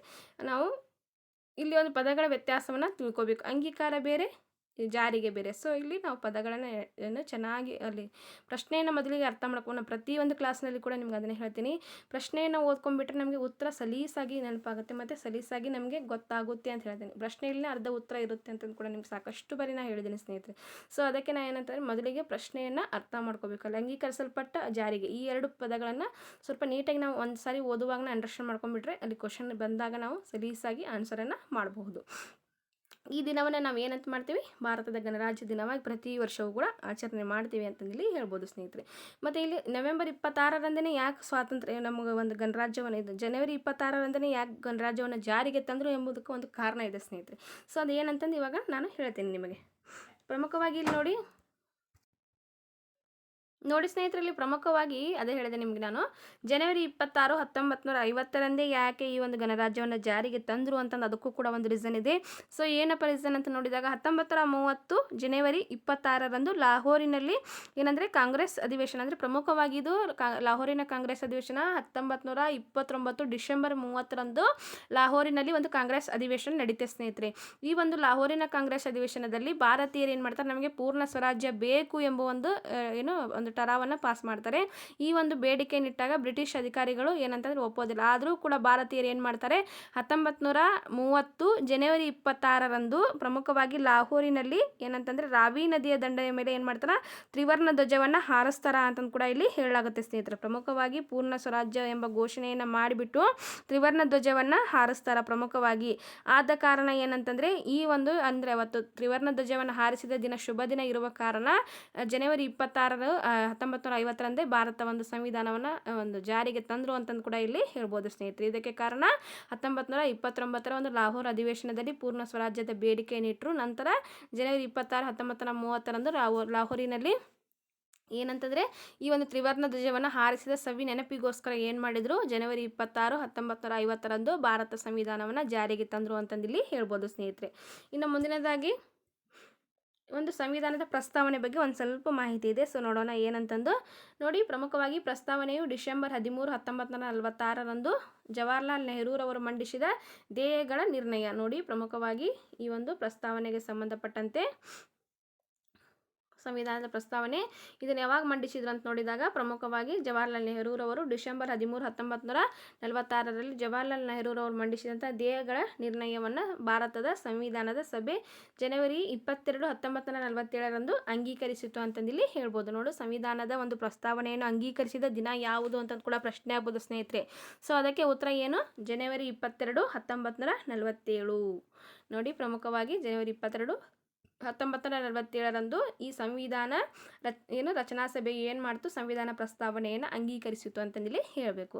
ಇನ್ನು ಮುಂದಿನದಾಗಿ ಈ ಒಂದು ಸಂವಿಧಾನ ರಚನಾ ಸಭೆಯನ್ನು ಯಾವುದರಿಂದ ತೆಗೆದುಕೊಂಡ್ರು ಅಂತಂದರೆ ಪ್ರಮುಖವಾಗಿ 1946 ಡಿಸೆಂಬರ್ 13ರಂದು ಜವಾಹರ್ಲಾಲ್ ನೆಹರೂರವರು ಮಂಡಿಸಿದ್ದ ಧ್ಯೇಯಗಳ ನಿರ್ಣಯ, ಇದರಿಂದ ಏನಂತಂದರೆ ಈ ಒಂದು ಪ್ರಸ್ತಾವನೆಯನ್ನು ತೆಗೆದುಕೊಂಡ್ರು ಅಂತಂದೇಳಿ ಹೇಳ್ಬೋದು ಸ್ನೇಹಿತರೆ. ಇನ್ನು ಮುಂದಿನದಾಗಿ ಭಾರತ ಸಂವಿಧಾನದ ಪೀಠಿಕೆಯನ್ನು ರಾಜಕೀಯ ಜಾತಕ ಎಂದವರು ಯಾರಂದರೆ KM ಮುನ್ಷಿರವರು. ನೋಡಿ ಪ್ರಮುಖವಾಗಿ ಇವು ಇಂಥವು ಹೇಳಿಕೆಗಳು ಏನಾಗ್ತಾವೆ, ತುಂಬ ಸಾರಿ ಪ್ರಶ್ನೆಗಳಾಗ್ತಾವೆ ಸ್ನೇಹಿತರೆ, ಅದಕ್ಕೆ ನಾನು ಇರಲಿ ಅಂತ ಹಾಕಿಬಿಟ್ಟಿದ್ದೇನೆ. ನೋಡಿ ಪ್ರಮುಖವಾಗಿ ಭಾರತ ಸಂವಿಧಾನದ ಪೀಠಿಕೆಯನ್ನು ರಾಜಕೀಯ ಜಾತಕ, ಪ್ರಮುಖವಾಗಿ ರಾಜಕೀಯ ಜಾತಕ ಅಂತ ಕರೆದವರು KM ಮುನ್ಷಿಯವರಾಗಿದ್ದಾರೆ. ಮತ್ತು ಸಂವಿಧಾನದ ಹೃದಯ ಮತ್ತು ಒಡವೆ ಇದ್ದಂತೆ ಅಂತ ವರ್ಣಿಸಿದವರು ಯಾರಂದರೆ ಠಾಕೂರ್ ಭಾರ್ಗವರು ಆಗಿದ್ದಾರೆ ಅಂತಂದಿಲ್ಲಿ ಹೇಳ್ಬೋದು ಸ್ನೇಹಿತರೆ. ಇನ್ನು ಮುಂದಿನದಾಗಿ ನೋಡಿ ನಮ್ಮ ಈ ಭಾರತ ಸಂವಿಧಾನದ ಪ್ರಸ್ತಾವನೆ. ನೋಡಿ ಪ್ರಮುಖವಾಗಿ ಈ ಒಂದು ಭಾರತ ಸಂವಿಧಾನದ ಪ್ರಸ್ತಾವನೆ ಭಾರತದ ಪ್ರಜೆಗಳಾದ ನಾವು ಎಂಬಂಥ ಒಂದು ಪದದಿಂದ ಇದು ಪ್ರಾರಂಭ ಆಗ್ತೈತೆ ಸ್ನೇಹಿತರೆ. ಇಲ್ಲಿ ಪ್ರಮುಖವಾಗಿ ನೋಡಿ ಲಾಸ್ಟ್ TETಯಲ್ಲಿ ಪ್ರಶ್ನೆಯಾಗಿತ್ತು, ಸಮಾಜವಾದಿ ಮತ್ತು ಜಾತ್ಯತೀತ ಎಂಬ ಎರಡು ಪದಗಳನ್ನು 1976 42ನೇ ತಿದ್ದುಪಡಿಯಂತೆ ಸೇರ್ಪಡೆ ಮಾಡಲಾಯಿತು ಎಂಬ ಒಂದು ಏನು ಇದೆ ಇಲ್ಲಿ ಪ್ರಮುಖ ತಿದ್ದುಪಡಿಯಾಗಿದೆ. ಈ ಒಂದು ಪ್ರಶ್ನೆ ನಮ್ಮ ಒಂದು TETಗೆ 2017ರಲ್ಲಿ ಪ್ರಶ್ನೆ ಆಗಿತ್ತು ಸ್ನೇಹಿತರೆ. ಪ್ರಮುಖವಾಗಿ ನೋಡಿ 1976 42ನೇ ತಿದ್ದುಪಡಿ ಪ್ರಕಾರ ಭಾರತ ಸಂವಿಧಾನಕ್ಕೆ ಸೇರಿಸಿದ ಪದಗಳು ಯಾವುದು ಅಂತ ಒಂದು ಪ್ರಶ್ನೆ ಆಗಿತ್ತು. ಸೊ ಅಲ್ಲಿ ಪ್ರಮುಖವಾಗಿ ಸಮಾಜವಾದಿ ಮತ್ತು ಜಾತ್ಯತೀತ ಅಂತಂದು ಹೇಳ್ಬೋದು ಸ್ನೇಹಿತರೆ. ಮತ್ತು ಪ್ರಮುಖವಾಗಿ ನೋಡಿ ಸರ್ವಧರ್ಮ ಸಮನ್ವಯ ಜಾತ್ಯತೀತ ಪ್ರಜಾಸತ್ತಾತ್ಮಕ ಗಣರಾಜ್ಯವಾಗಿ ರಚಿಸಲು ಅದರ ಒಂದು ಸಮಸ್ತ ನಾಗರಿಕರಿಗೆ. ನೋಡಿ ಇದು ಕೂಡ ಒಂದು ಸಾರಿ ಪ್ರಶ್ನೆಯಾಗಿತ್ತು. ಪ್ರಮುಖವಾಗಿ ಬರುವಂಥ ಅಂಶಗಳು ಯಾವುವು ಅಂತಂದು ಸರ್ವಧರ್ಮ ಸಮನ್ವಯ ಜಾತ್ಯತೀತ ಪ್ರಜಾಸತ್ತಾತ್ಮಕ ಗಣರಾಜ್ಯ, ಈ ಪ್ರಮುಖ ಎಲ್ಲ ಒಂದು ಅಂಶಗಳು ಪ್ರಶ್ನೆಯಾಗಿದ್ದು ಸ್ನೇಹಿತರೆ. ಸೊ ಅದಕ್ಕೆ ನಾನು ಇಲ್ಲಿ ಹಾಕ್ಬಿಟ್ಟಿದ್ದೇನೆ. ಇಲ್ಲಿ ನೋಡಿ ಪ್ರಮುಖವಾಗಿ ಧರ್ಮ, ಶ್ರದ್ಧೆ, ವಿಚಾರ ಈ ಒಂದು ಏನಂತಂದರೆ ಪೀಠಿಕೆ ನಿಮಗೆ ನೈಟ್ ಸ್ಟಾರ್ಟ್ ಪುಸ್ತಕದಲ್ಲಿ ಸಿಗುತ್ತೆ. ಬೇಕಂತಂದರೆ ನೀವು ಅದನ್ನು ನೀಟಾಗಿ ತಗೊಂಡು ಈ ಎಲ್ಲ ಅಂಶಗಳನ್ನು ನೀವು ಬರ್ಕೋಬಹುದು ಸ್ನೇಹಿತರೆ. ಪ್ರಮುಖವಾಗಿ ಇದು 9ನೇ ತರಗತಿಯ ಪುಸ್ತಕದಲ್ಲಿದೆ ಈ ಒಂದು ಪೀಠಿಕೆ, ನೀವು ನೋಡಿಕೊಂಡು ಬರ್ಕೊಳ್ಳಿ. ಮತ್ತು ಇಲ್ಲಿ ಕೊನೆಯದಾಗಿ ಏನಂತಂದರೆ ನಮಗೆ ನಾವೇ ಅರ್ಪಿಸಿಕೊಂಡಿದ್ದೀವಿ, ಇಂತಹ ಒಂದು ಶಬ್ದಗಳು ಕೂಡ ಪ್ರಶ್ನೆ ಆಗ್ತವೆ. ಏನು ಪೀಠಿಕೆ ಕೊನೆಯಲ್ಲಿರುವಂತಹ ಪದ ಏನಂತಂದರೆ ನಮಗೆ ನಾವೇ ಅರ್ಪಿಸಿಕೊಂಡಿದ್ದೇವೆ. ಪ್ರಾರಂಭದಲ್ಲಿರುವಂತಹ ಒಂದು ಪದ ಯಾವುದಂತಂದರೆ ಭಾರತದ ಪ್ರಜೆಗಳಾದ ನಾವು ಎಂಬ ಒಂದು ಪದದಿಂದ ಇದು ಸ್ಟಾರ್ಟ್ ಆಗ್ತೈತಿ ಅಂತಂದಿಲ್ಲಿ ಹೇಳ್ಬೋದು ಸ್ನೇಹಿತರೆ. ಇನ್ನು ಮುಂದಿನದಾಗಿ ನೋಡೋಣ ಮೂಲ ತತ್ವಗಳು. ಸಂವಿಧಾನದ ಮೂಲ ತತ್ವಗಳು ಏನು ಅಂತಂದು ನೋಡೋಣ ಸ್ನೇಹಿತರೆ. ನೋಡಿ ಪ್ರಮುಖವಾಗಿ ಇಲ್ಲಿ ಏನಂತ ನೋಡಿದಾಗ ಭಾರತ ಸಂವಿಧಾನ ಆರಂಭಗೊಳ್ಳುವುದು ಭಾರತದ ಪ್ರಜೆಗಳಾದ ನಾವು ಎಂಬ ಒಂದು ಪದದಿಂದ. ನಾನು ಅದೇ ಹೇಳಿದೆ ನಿಮಗೆ, ಭಾರತ ಸಂವಿಧಾನದ ಆರಂಭಗೊಳ್ಳೋದು ಎದರಿಂದ ಅಂತ ನೋಡಿದಾಗ ಭಾರತದ ಪ್ರಜೆಗಳಾದ ನಾವು ಎಂಬ ಒಂದು ಪದದಿಂದ ಅಂತಂದಿಲ್ಲಿ ಹೇಳ್ಬೋದು. ಇನ್ನು ಪ್ರಮುಖವಾಗಿ ಇವು ನೋಡಿ ಸ್ನೇಹಿತರೆ, ಸಾರ್ವಭೌಮ, ಸಮಾಜವಾದ, ಜಾತ್ಯತೀತ, ಪ್ರಜಾಸತ್ತಾತ್ಮಕ ಇವೆಲ್ಲವೂ ಏನಂತಂದರೆ ಇದು ಒಂದು ಸಾರಿ ಕ್ವಶನ್ ಆಗಿತ್ತು, ಯಾವುದು TETಗೆ ಪ್ರಶ್ನೆ ಆಗಿತ್ತು. ಇದು ಇಲ್ಲಿ ಸೀರಿಯಲ್ ಕ್ರಮವಾಗಿ ಬರೆಯಿರಿ ಎಂಬ ಒಂದು ಪ್ರಶ್ನೆ ಆಗಿತ್ತು ಸ್ನೇಹಿತರೆ. ಅಲ್ಲಿ ಒಂದಿಷ್ಟು ಅಂಶಗಳನ್ನು ಕೊಟ್ಬಿಟ್ಟು ಅಲ್ಲಿ ಕ್ರಮವಾಗಿ ಬರೀರಿ ಅಂತಂದು ಪ್ರಶ್ನೆ ಆಗಿತ್ತು. ಆವಾಗ ಏನಂತಂದರೆ ಇಂತಹ ಒಂದು ಅಂಶಗಳನ್ನು ನಾವು ತಿಳ್ಕೊಂಡ್ರೆ ಈಸಿ ಆಗುತ್ತೆ ಅಂತಂದಿಲ್ಲಿ ಹೇಳ್ಬೋದು. ಪ್ರಮುಖವಾಗಿ ಮೊದಲನೆಯದಾಗಿ ಸಾರ್ವಭೌಮ. ನೋಡಿ ಭಾರತವು ಸ್ವತಂತ್ರ ವಿದೇಶಾಂಗ ನೀತಿ, ಅಲಿಪ್ತ ನೀತಿ, ಯೋಜನಾ ಪದ್ಧತಿಗಳನ್ನು ಅನುಸರಿಸಿ ಆಂತರಿಕ ಮತ್ತು ಬಾಹ್ಯ ಪರಮಾಧಿಕಾರ ಪಡೆದಿದೆ ಅಂತಂದರೆ ಇದು ಏನಾಗಿದೆ, ಒಂದು ಸೆಲ್ಫ್ ಆಗಿದೆ, ಅಂದರೆ ಒಂದು ಪರಮಾಧಿಕಾರವನ್ನು ತನ್ನದೇ ಆದಂಥ ಒಂದು ಸಾರ್ವಭೌಮತ್ವವನ್ನು ಹೊಂದಿದೆ ಅಂತಂದಿಲ್ಲಿ ಹೇಳ್ಬೋದು ಸ್ನೇಹಿತರೆ. ವಿಶ್ವದ ಯಾವುದೇ ಬಣಕ್ಕೆ ಕೂಡ ಇದು ಸೇರದೆ ತನ್ನದೇ ಆದ ಸ್ವಾತಂತ್ರ್ಯಕ್ಕೆ ಇದು ಒಳಗೊಂಡಿದೆ ಅಂತಂದಿಲ್ಲಿ ಹೇಳ್ಬೋದು. ಇನ್ನು ಪ್ರಮುಖವಾಗಿ ಮುಂದಿನದಾಗಿ ಸಮಾಜವಾದ. ನೋಡಿ ಸಾರ್ವಭೌಮ ಆಯಿತು, ಇವಾಗ ಸಮಾಜವಾದ. ನೋಡಿ ಪ್ರಮುಖವಾಗಿ ಏನಂತಂದರೆ ಸಮಾಜವಾದ ಎಂಬ ಪದವನ್ನು ನಾದೇ ಹೇಳಿದೆ 1976 42ನೇ ತಿದ್ದುಪಡಿ ಮೂಲಕ ಈ ಒಂದು ಪದವನ್ನು ಅಳವಡಿಸಿದ್ರು ಅಂತಂದು. ಸಮಾಜವಾದಿ ರಾಷ್ಟ್ರ ಏನಂತಂದರೆ ಪ್ರಮುಖವಾಗಿ ನಿರ್ಮಾಣದ ಬುನಾದಿಯಾದ ರಾಜನಿರ್ದೇಶಕ ತತ್ವಗಳು, ಪ್ರಮುಖವಾಗಿ ಇವುಗಳನ್ನು ಕೂಡ 42ನೇ ತಿದ್ದುಪಡಿ ಮೂಲಕನೇ ಅಳವಡಿಸಿಕೊಳ್ಳಲಾಯಿತು. ಈ ಮೂಲಕ ಭೂ ಸುಧಾರಣೆ, ಪ್ರಗತಿಪರ ಆರ್ಥಿಕ ಕಾರ್ಯಕ್ರಮಗಳನ್ನು ಜಾರಿಗೆ ತರುವುದೇ ಈ ಒಂದು ಸಮಾಜವಾದದ ಉದ್ದೇಶ ಆಗಿದೆ ಅಂತಂದಿಲ್ಲಿ ಹೇಳ್ಬೋದು ಸ್ನೇಹಿತರೆ. ಇನ್ನು ಮುಂದಿನದಾಗಿ ಬರೋದು ಜಾತ್ಯತೀತ ಅಂದರೆ ಭಾರತ ಒಂದು ಜಾತ್ಯತೀತ ರಾಷ್ಟ್ರ. ಇದ್ರ ಬಗ್ಗೆ ನಾನು ಹೇಳುವ ಅವಶ್ಯಕತೆ ಇಲ್ಲ, ಯಾಕಂದರೆ ಎಲ್ಲರಿಗೂ ಒಂದು ಗೊತ್ತಿರುವಂಥ ವಿಷಯ. ಆದರೆ ಪ್ರಮುಖವಾಗಿ ಈ ಒಂದು ಅಂಶವನ್ನು ನಾವು ನೆನ್ಪಿಟ್ಕೋಬೇಕು. ಯಾವ ಒಂದು ಅಂಶ ಅಂತ ನೋಡಿದಾಗ 1976 42ನೇ ತಿದ್ದುಪಡಿ ಪ್ರಕಾರ ಈ ಒಂದು ಜಾತ್ಯತೀತ ಎಂಬ ಪದವನ್ನು ಸೇರಿಸಿದರು ಸಂವಿಧಾನಕ್ಕೆ. ಸೊ ಈ ಮತ್ತು ಪ್ರಜೆಗಳು ತಮಗೆ ಬೇಕಾದ ಒಂದು ಮತ ಆಚರಿಸುವುದು ಮತ್ತು ಅನುಸರಿಸುವ ಮತ್ತು ಸ್ವಾತಂತ್ರ್ಯವನ್ನು ಪಡೆದಿದ್ದ ಸರ್ವಧರ್ಮಕ್ಕೂ ಸಮಾನವಾದ ಪ್ರಾತಿನಿಧ್ಯವನ್ನು ನಮ್ಮ ಒಂದು ಭಾರತ ಸಂವಿಧಾನದಲ್ಲಿ ನೀಡಲಾಗಿದೆ ಅಂತಂದಿಲ್ಲಿ ಹೇಳ್ಬೋದು ಸ್ನೇಹಿತರೆ. ಇನ್ನು ಕೊನೆಯದಾಗಿ ಬರೋದು ಪ್ರಜಾಸತ್ತಾತ್ಮಕ ಗಣರಾಜ್ಯ. ನೋಡಿ ಪ್ರಮುಖವಾಗಿ ಭಾರತದಲ್ಲಿ ಪ್ರಮುಖವಾಗಿ 5 ವರ್ಷಗಳಿಗೊಮ್ಮೆ ಸಾರ್ವತ್ರಿಕ ಚುನಾವಣೆ, ಮುಕ್ತ ಮತದಾನ ಪದ್ಧತಿಯು ಕೂಡ ನಮ್ಮ ಒಂದು ಪ್ರಜಾಪ್ರಭುತ್ವ ಬಿಂಬಿಸುತ್ತದೆ.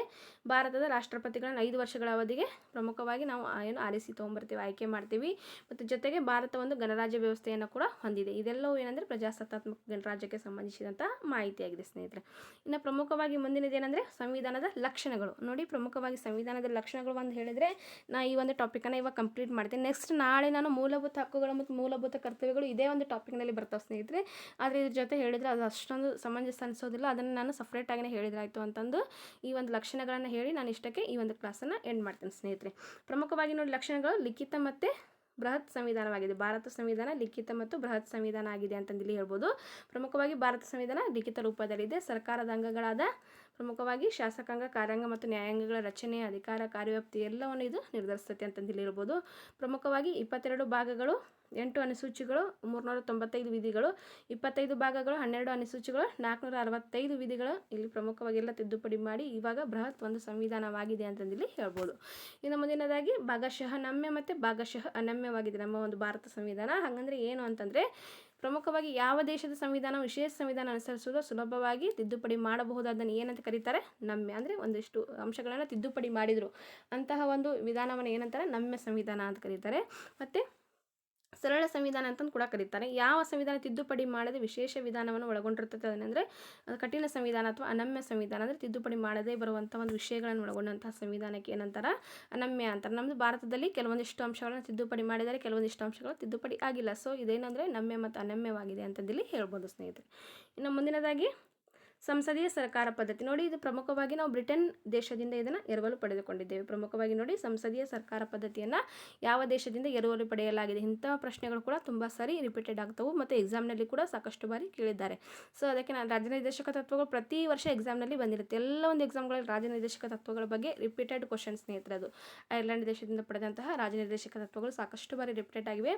ಆದರೂ ಕೂಡ ನಾನು ಸಂಸದೀಯ ಸರ್ಕಾರ ಪದ್ಧತಿ ಬ್ರಿಟನ್ ದೇಶದಿಂದ ತೆಗೆದುಕೊಂಡ್ರು ಅಂತ ಕೂಡ ನಾನು ಇಲ್ಲಿ ಹಾಕಿದ್ದೇನೆ. ಬ್ರಿಟನ್ ಸಂವಿಧಾನದಿಂದ ಈ ಒಂದು ಸಂಸದೀಯ ಸರ್ಕಾರ ಪದ್ಧತಿಯನ್ನು ತೆಗೆದುಕೊಂಡ್ರು.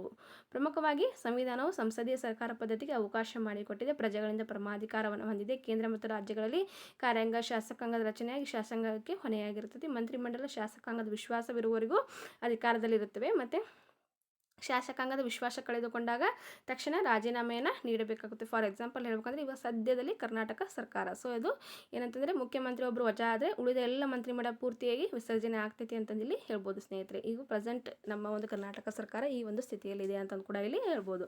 ಇನ್ನು ಮುಂದಿನದಾಗಿ ಗಣತಂತ್ರ ವ್ಯವಸ್ಥೆ. ಸಂವಿಧಾನವು ಭಾರತವನ್ನು ಗಣತಂತ್ರ ರಾಜ್ಯವೆಂದೇ ಸಾರಿದೆ.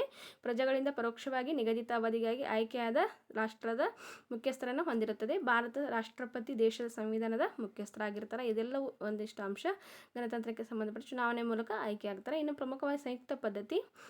ಭಾರತವು ಭಾಷೆ, ಜಾತಿ, ಜನಾಂಗ, ವಿಶಾಲ ಭೂಪ್ರದೇಶ ಇವೆಲ್ಲವನ್ನು ಒಳಗೊಂಡಿದೆ. ಮತ್ತು ಕೇಂದ್ರ ಪಟ್ಟಿಯಲ್ಲಿ 100 ವಿಷಯಗಳು, ರಾಜ್ಯ ಪಟ್ಟಿಯಲ್ಲಿ 61 ವಿಷಯಗಳು, ಸಮವರ್ತಿ ಪಟ್ಟಿಯಲ್ಲಿ 52 ವಿಷಯಗಳನ್ನು ಒಳಗೊಂಡೆ ಈ ರೀತಿಯಾಗಿ ಸುಪ್ರೀಂ ಕೋರ್ಟ್ ಇದಕ್ಕೆಲ್ಲ ಒಂದು ಬಗೆಹರಿಸುವಂಥ ಒಂದು ಅಧಿಕಾರವನ್ನು ಹೊಂದಿರ್ತೈತೆ ಅಂತಂದಿಲ್ಲಿ ಹೇಳ್ಬೋದು. ಇನ್ನು ಮೂಲಭೂತ ಹಕ್ಕುಗಳು ಪ್ರಮುಖವಾಗಿ ಇವುಗಳನ್ನು ಅಮೆರಿಕ ದೇಶದಿಂದ ಇವುಗಳನ್ನು ಎರವಲು ಪಡೆಯಲಾಗಿದೆ. ಅಮೆರಿಕ ಸಂವಿಧಾನದಿಂದ ಪ್ರಮುಖವಾಗಿ ಮೂಲಭೂತ ಹಕ್ಕುಗಳನ್ನು ಏನಂತಂದರೆ ಎರವಲು ಪಡೆಯಲಾಗಿದೆ ಸ್ನೇಹಿತರೆ. ವ್ಯಕ್ತಿಯ ಸರ್ವತೋಮುಖ ಅಗತ್ಯವಾದ ಸಂವಿಧಾನದಿಂದ ರಚಿಸಲ್ಪಟ್ಟ ಹಕ್ಕುಗಳೇ ಮೂಲಭೂತ ಹಕ್ಕುಗಳು. ಯಾವುದೇ ಕಾನೂನು ಇದೆ. ನಿಮ್ಗೆ ಲಾಸ್ಟ್ ಒಂದು ಕ್ಲಾಸಿನಲ್ಲಿ ನಾನು ಇದ್ರ ಬಗ್ಗೆ ಮಾನವ ಹಕ್ಕುಗಳನ್ನು ಹೇಳುವಾಗ ಇದ್ರ ಬಗ್ಗೆ ಎಲ್ಲ ಒಂದು ವಿವರವಾದ ಮಾಹಿತಿಯನ್ನು ಕೊಟ್ಟಿದ್ದೇನೆ. ಸೊ ಆ ಒಂದು ವಿಡಿಯೋನ ತೆಗೆದು ನೋಡಿದರೆ ನೀವು ಪೂರ್ತಿಯಾಗಿ ಇದ್ರ ಬಗ್ಗೆ ಅಭ್ಯಾಸವನ್ನು ಮಾಡ್ಬೋದು. ಮತ್ತು ಇಲ್ಲಿ ಪ್ರಮುಖವಾಗಿ ಮೂಲಭೂತ ಹಕ್ಕುಗಳಿಗೆ ಸಂವಿಧಾನಾತ್ಮಕ ಉಲ್ಲಂಘನೆಯಾದಲ್ಲಿ ಹೈಕೋರ್ಟ್ ಮತ್ತು ಸುಪ್ರೀಂ ಕೋರ್ಟ್ ನೇರವಾಗಿ ಹೊಣೆಯಾಗಿರ್ತೈತೆ ಅಂತ ಕೂಡ ನಾನಿಲ್ಲಿ ಹೇಳಿದ್ದೆ ಸ್ನೇಹಿತರೆ. ಸೊ ಅಲ್ಲಿ ಮೊರೆ ಹೋದಾಗ ಅವರು ಏನು ಮಾಡ್ತಾರೆ, ಒಂದು ನ್ಯಾಯವನ್ನು ಕೂಡ ಕೊಡಿಸುವಂಥ ಕೆಲಸವನ್ನು ಮಾಡ್ತಾರೆ ಅಂತಂದು ಕೂಡ ಇಲ್ಲಿ ಹೇಳಿದ್ದೆ ಸ್ನೇಹಿತರೆ. ಇನ್ನು ಪ್ರಮುಖವಾಗಿ ಈ ಒಂದು ಮೂಲಭೂತ ಹಕ್ಕುಗಳನ್ನು ಸಂವಿಧಾನದ 3ನೇ ಭಾಗ, ಇದು TET ಪ್ರಶ್ನೆ, ಇದು 2019ರಲ್ಲಿ ಪ್ರಶ್ನೆ ಆಗಿತ್ತು. ಏನಂತಂದರೆ ಮೂಲಭೂತ ಹಕ್ಕುಗಳು ಯಾವ ಭಾಗದಲ್ಲಿ ಕಂಡು ಬರ್ತಾವಂತಂದು ಪ್ರಮುಖವಾಗಿ 3ನೇ ಭಾಗದಲ್ಲಿ ಕಂಡು ಬರ್ತಾವಂತಂದಿಲ್ಲಿ ಹೇಳ್ಬೋದು ಸ್ನೇಹಿತರೆ. ಇನ್ನು ಮುಂದಿನದಾಗಿ ಮೂಲಭೂತ ಕರ್ತವ್ಯಗಳು. ಇವುಗಳನ್ನು ಪ್ರಮುಖವಾಗಿ ರಷ್ಯಾ ಸಂವಿಧಾನದಿಂದ ಇನ್ನು ಎರವಲು ಪಡೆಯಲಾಗಿದೆ. ನೋಡಿ, ಮೂಲಭೂತ ಕರ್ತವ್ಯಗಳನ್ನು ಪ್ರಮುಖವಾಗಿ ರಷ್ಯಾ ಒಂದು ಸಂವಿಧಾನದಿಂದ ಎರವಲು ಪಡೆಯಲಾಗಿದೆ. ಪ್ರಮುಖವಾಗಿ ಮೂಲಭೂತ ಕರ್ತವ್ಯಗಳು 4ನೇ ಎ ಭಾಗದಲ್ಲಿ 51A ಇಂದ ಎಷ್ಟು 11 ಮೂಲಭೂತ ಕರ್ತವ್ಯಗಳನ್ನು ಅಳವಡಿಸಿದೆ.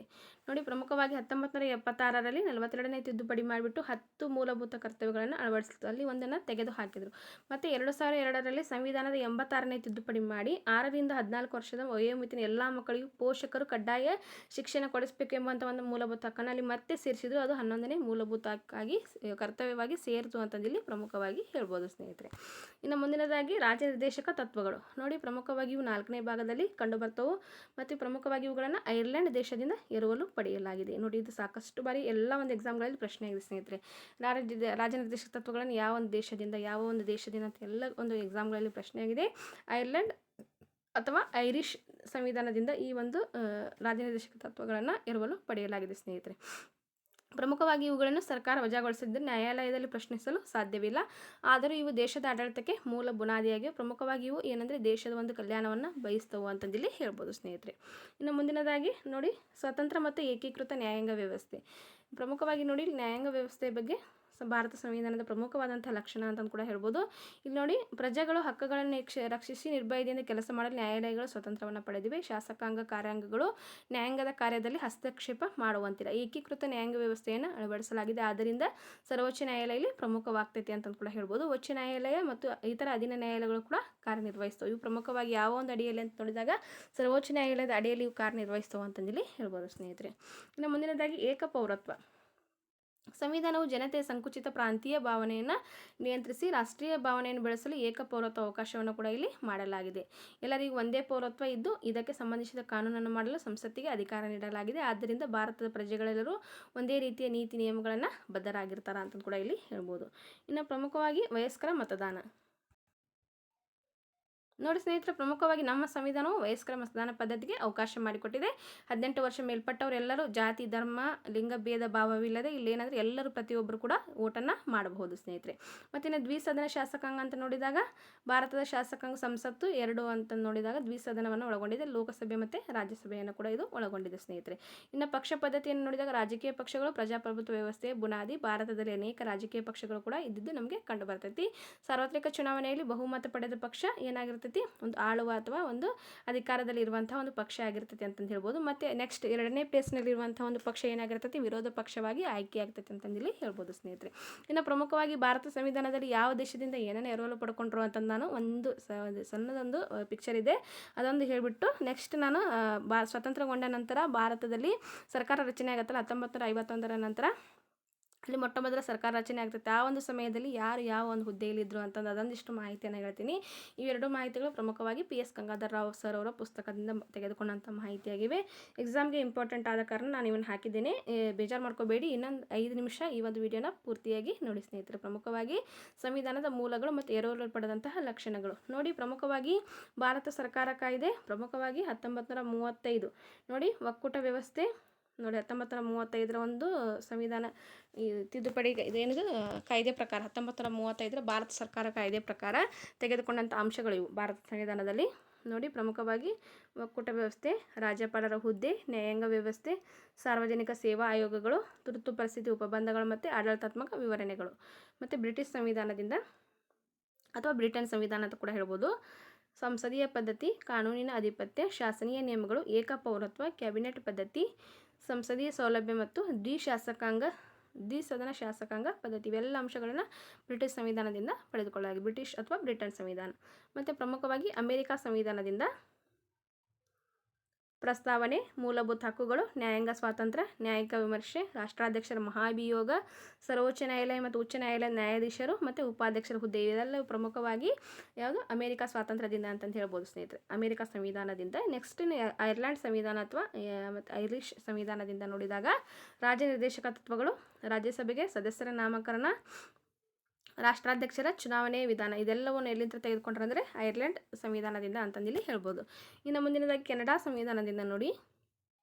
ಪ್ರಮುಖವಾಗಿ ಕೆನಡಾ ಸಂವಿಧಾನ ಒಕ್ಕೂಟ ವ್ಯವಸ್ಥೆಯ ಮಾದರಿ, ಪ್ರಬಲ ಕೇಂದ್ರ ಸರ್ಕಾರದಿಂದ ಕೂಡಿದಂಥ ಒಕ್ಕೂಟ, ಶೇಷಾಧಿಕಾರಿಗಳನ್ನು ಕೇಂದ್ರ ಸರ್ಕಾರಕ್ಕೆ ನೀಡುವುದು, ಕೇಂದ್ರ ಮತ್ತು ರಾಜ್ಯ ಸರ್ಕಾರಗಳ ನೇಮಕಾತಿ, ಸರ್ವೋಚ್ಚ ನ್ಯಾಯಾಲಯದ ಸಲಹಾ ವ್ಯಾಪ್ತಿ ಇದೆಲ್ಲವೂ ಎಲ್ಲಿಂದ ಅಂತ ನೋಡಿದಾಗ ಕೆನಡಾ ಸಂವಿಧಾನ ಅಂತಂದಿಲ್ಲಿ ಹೇಳ್ಬೋದು ಸ್ನೇಹಿತರೆ.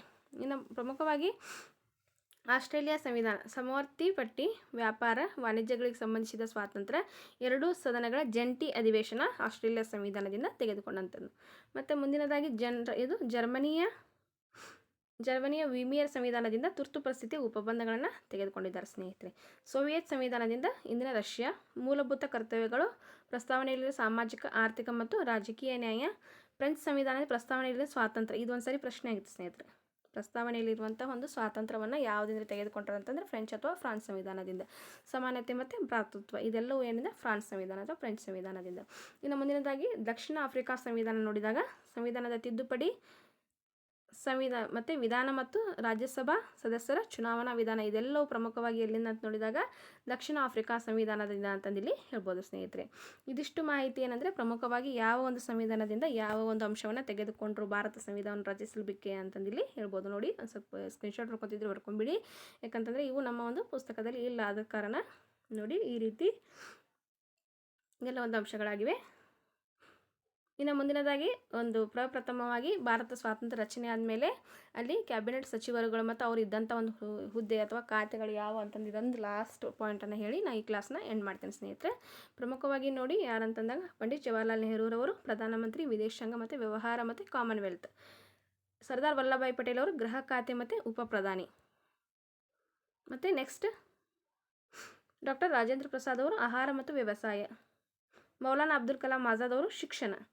ಜಾನ್ ಮತಾಯಿ ಅವರು ರೈಲು ಮತ್ತು ಸಾರಿಗೆ. ಸರ್ದಾರ್ ಬಲದೇವ್ ಸಿಂಗ್ ಅವರು ರಕ್ಷಣಾ ಖಾತೆ. ನೆಕ್ಸ್ಟ್ ಜಗಜೀವನ್ ರಾಮ್ ಅವರು ಕಾರ್ಮಿಕ ಖಾತೆ. CH ಭಾವೆ ಅವರು ವಾಣಿಜ್ಯ. ರಫಿ ಅಹಮದ್ ಕಿದ್ವಾಯಿ ಅವರು ಸಂಪರ್ಕ. ರಾಜ್ಕುಮಾರಿ ಅಮೃತ್ ಕೌರ್ ಅವರು ಆರೋಗ್ಯ. ಡಾಕ್ಟರ್ BR ಅಂಬೇಡ್ಕರ್ ಅವರು ಕಾನೂನು, ಪ್ರಪ್ರಥಮ ಕಾನೂನು ಸಚಿವರವರು. ನಂತರ RK ಷಣ್ಮುಗಂ ಶೆಟ್ಟಿ ಅವರು ಹಣಕಾಸು ಮಂತ್ರಿಯಾಗಿದ್ದರು. ಶ್ಯಾಮ್ ಪ್ರಸಾದ್ ಮುಖರ್ಜಿ ಅವರು ಕೈಗಾರಿಕಾ ಮತ್ತು ಸರಬರಾಜು ಮಂತ್ರಿಯಾಗಿದ್ದರು. NV ಗಾಡ್ಗಿ ಅವರು ಕಾಮಗಾರಿ ಗಣಿ ಮತ್ತು ವಿದ್ಯುತ್ ಶಕ್ತಿ ಮಂತ್ರಿಯಾಗಿದ್ದರು ಅಂತಂದೇಳಿ ಹೇಳ್ಬೋದು. ಇವೆಲ್ಲವೂ ಪ್ರಮುಖವಾಗಿ ಸ್ವತಂತ್ರ ನಂತರ ಭಾರತ ಸರ್ಕಾರ ರಚನೆಯಾದ ಪ್ರಪ್ರಥಮ ಸಚಿವರುಗಳು ಇವರು. ಪ್ರಮುಖವಾಗಿ ಪ್ರಥಮ ಪ್ರಧಾನಿ ಸರ್ದಾರ್ ವಲ್ಲಭಾಯ್ ಮತ್ತು ಪಂಡಿತ್ ಜವಾಹರ್ಲಾಲ್ ನೆಹರೂರವರು ಉಪ ಪ್ರಧಾನಿ ಮತ್ತು ಗೃಹ ಖಾತೆ, ಆಹಾರ ಮತ್ತು ವ್ಯವಸಾಯ, ಶಿಕ್ಷಣ, ರೈಲು ಮತ್ತು ಸಾರಿಗೆ, ರಕ್ಷಣಾ ಖಾತೆ, ಕಾರ್ಮಿಕ ಖಾತೆ, ವಾಣಿಜ್ಯ, ಸಂಪರ್ಕ, ಆರೋಗ್ಯ, ಕಾನೂನು, ಹಣಕಾಸು, ಕೈಗಾರಿಕಾ ಮತ್ತು ಸರಬರಾಜು, ಕಾಮಗಾರಿ ಮತ್ತು ಗಣಿ ಮತ್ತು ವಿದ್ಯುತ್ ಶಕ್ತಿ ಇವೆಲ್ಲ ಪ್ರಮುಖ ಅಂಶಗಳು ನಿಮಗೆ ಏನಂತಂದರೆ ಇಷ್ಟ ಆಗಿವೆ ಅಂತ ಅನ್ಕೋತೀನಿ. ಯಾಕಂತಂದರೆ ತುಂಬ ಇದೊಂದು ಲೆಂತಿ ಕ್ಲಾಸ್ ಕೂಡ ಆಯಿತು. ಸೊ ಆದರೆ ಏನಂತಂದರೆ ಈ ಸಂವಿಧಾನದ ಬಗ್ಗೆ ಇಷ್ಟು ಕೀ ಪಾಯಿಂಟ್ಸ್ಗಳನ್ನ ನಾವು ನೆನ್ಪಿಟ್ಕೊಂಡ್ಬಿಟ್ರೆ ನಾವು ಆರಾಮಾಗಿ ಬೇಕಾದ ಕ್ವಶನ್ ಕೇಳಿದ್ರು ನಾವು ಎಕ್ಸಾಮ್ನಲ್ಲಿ ಫೇಸ್ ಮಾಡ್ಬೋದು ಸ್ನೇಹಿತರೆ. ನೋಡಿ ಸ್ನೇಹಿತರೆ, ಈ ಒಂದು ಇಷ್ಟಕ್ಕೆ ನಾನು ಈ ಒಂದು ವಿಡಿಯೋನ ಎಂಡ್ ಮಾಡ್ತೀನಿ. ಈ ಒಂದು ವಿಡಿಯೋ ಲೈಕ್ ಆದರೆ ಒಂದು ಲೈಕ್ ಬಟನ್ ಒತ್ತೋದನ್ನು ಕೂಡ ಮರಿಬೇಡಿ. ಮತ್ತು ಈ ಒಂದು ವಿಡಿಯೋನ ನಿಮ್ಮ ಫ್ರೆಂಡ್ಸ್ಗಳಿಗೆಲ್ಲರಿಗೂ ಕೂಡ ಶೇರ್ ಮಾಡಿ. ಯಾಕಂತಂದರೆ ಇಂತಹ ಅಂಶಗಳು ನಿಮಗೆ ಸಿಗೋದಿಲ್ಲ. ಯಾಕಂತಂದರೆ ಇವಾಗ ಏನಂತಂದರೆ ಎಕ್ಸಾಮ್ ನಮಗೆ ತುಂಬ ಒಂದು ಸಮಯ ಕಡಿಮೆ ಇದೆ. ಇನ್ನು 20 ಡೇಸ್ ಉಳಿತು, 19 ಡೇಸ್ ಉಳಿತು ಅಂತ ಅಂದ್ಕೊಳ್ಳೋಣ. ಅಷ್ಟರಲ್ಲಿ ನಾವು ಎಲ್ಲ ಒಂದು ಅಂಶಗಳನ್ನು ಕವರ್ ಮಾಡಬೇಕಾಗುತ್ತೆ ಸ್ನೇಹಿತರೆ. ಯಾವಾಗ ನಮ್ಗೆ ಏನಂತಂದರೆ ಇಡೀ ಪುಸ್ತಕವನ್ನೆಲ್ಲ ಓದ್ತಾ ಕೂತ್ಕೊಳ್ಳೋಕ್ಕೆ ಆಗೋದಿಲ್ಲ. ಅದಕ್ಕೆ ಭಾರತ ಸಂವಿಧಾನಕ್ಕೆ ಸಂಬಂಧಿಸಿದಂತೆ ಇಷ್ಟು ಮಾಹಿತಿಯನ್ನು ಓದಿದರೆ ಸಾಕು, ನೀವು ಸಂವಿಧಾನಕ್ಕೆ ಸಂಬಂಧಪಟ್ಟಂತೆ ಬೇಕಾದ ಕ್ವಶನ್ ಕೇಳಿದ್ರು ನೀವು ಪರೀಕ್ಷೆಯಲ್ಲಿ ಸಾಲ್ವ್ ಮಾಡ್ಬೋದು. ಇನ್ನು ನೆಕ್ಸ್ಟ್ ಕ್ಲಾಸ್ನಲ್ಲಿ ನಾನು ಕೇಂದ್ರ ಸರ್ಕಾರ, ರಾಜ್ಯ ಸರ್ಕಾರಕ್ಕೆ ಸಂಬಂಧಪಟ್ಟಂತಹ ಎಲ್ಲ ಒಂದು ಮಾಹಿತಿಯನ್ನು ಕೂಡ ನಿಮಗೆ ಹೇಳ್ತೇನೆ ಸ್ನೇಹಿತರೆ. ಅಂದರೆ ನಾನೀಗ 9th ಸ್ಟ್ಯಾಂಡರ್ಡ್ ಇವತ್ತು ಸ್ಟಾರ್ಟ್ ಮಾಡಿದೆ, ಆದರೆ ನಿನ್ನೆವರೆಗೂ ಕೂಡ ಹೇಳ್ತಾ ಇತ್ತು.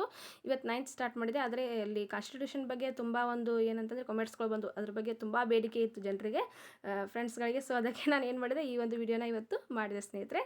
ನಾಳೆ ನಾನು ಅಲ್ಲಿ ಏನಂದರೆ 9th ಸ್ಟ್ಯಾಂಡರ್ಡಲ್ಲಿ ತುಂಬ ಒಂದು ಸ್ವಲ್ಪ ಇಂಪಾರ್ಟೆಂಟ್ ಟಾಪಿಕ್ಸ್ ಇವೆ. ಅಂತಂದರೆ ಈ ಮಧ್ಯ ಭಾರತ ಅಂದರೆ ದೆಹಲಿ ಸುಲ್ತಾನರು ಆಗಿರ್ಬೋದು ಅಥವಾ ವಿಜಯನಗರ ಸಾಮ್ರಾಜ್ಯ ಅವೆಲ್ಲವೂ ಇಂಪಾರ್ಟೆಂಟ್ ಆಗ್ತವೆ ಎಕ್ಸಾಮಿಗೆ. ಸೊ ಅವೆರಡು ಟಾಪಿಕ್ಗಳನ್ನು ನಾನು ಖಂಡಿತ ಮಾಡ್ತೀನಿ. ಅವೆರಡು ಮಾಡಿಬಿಟ್ಟು ನಂತರ ನಾನು ಈ ಜಾಗ್ರಫಿಗೆ ಸಂಬಂಧಪಟ್ಟಂತೆ ಸ್ವಲ್ಪ ಮಾಡ್ತೀನಿ.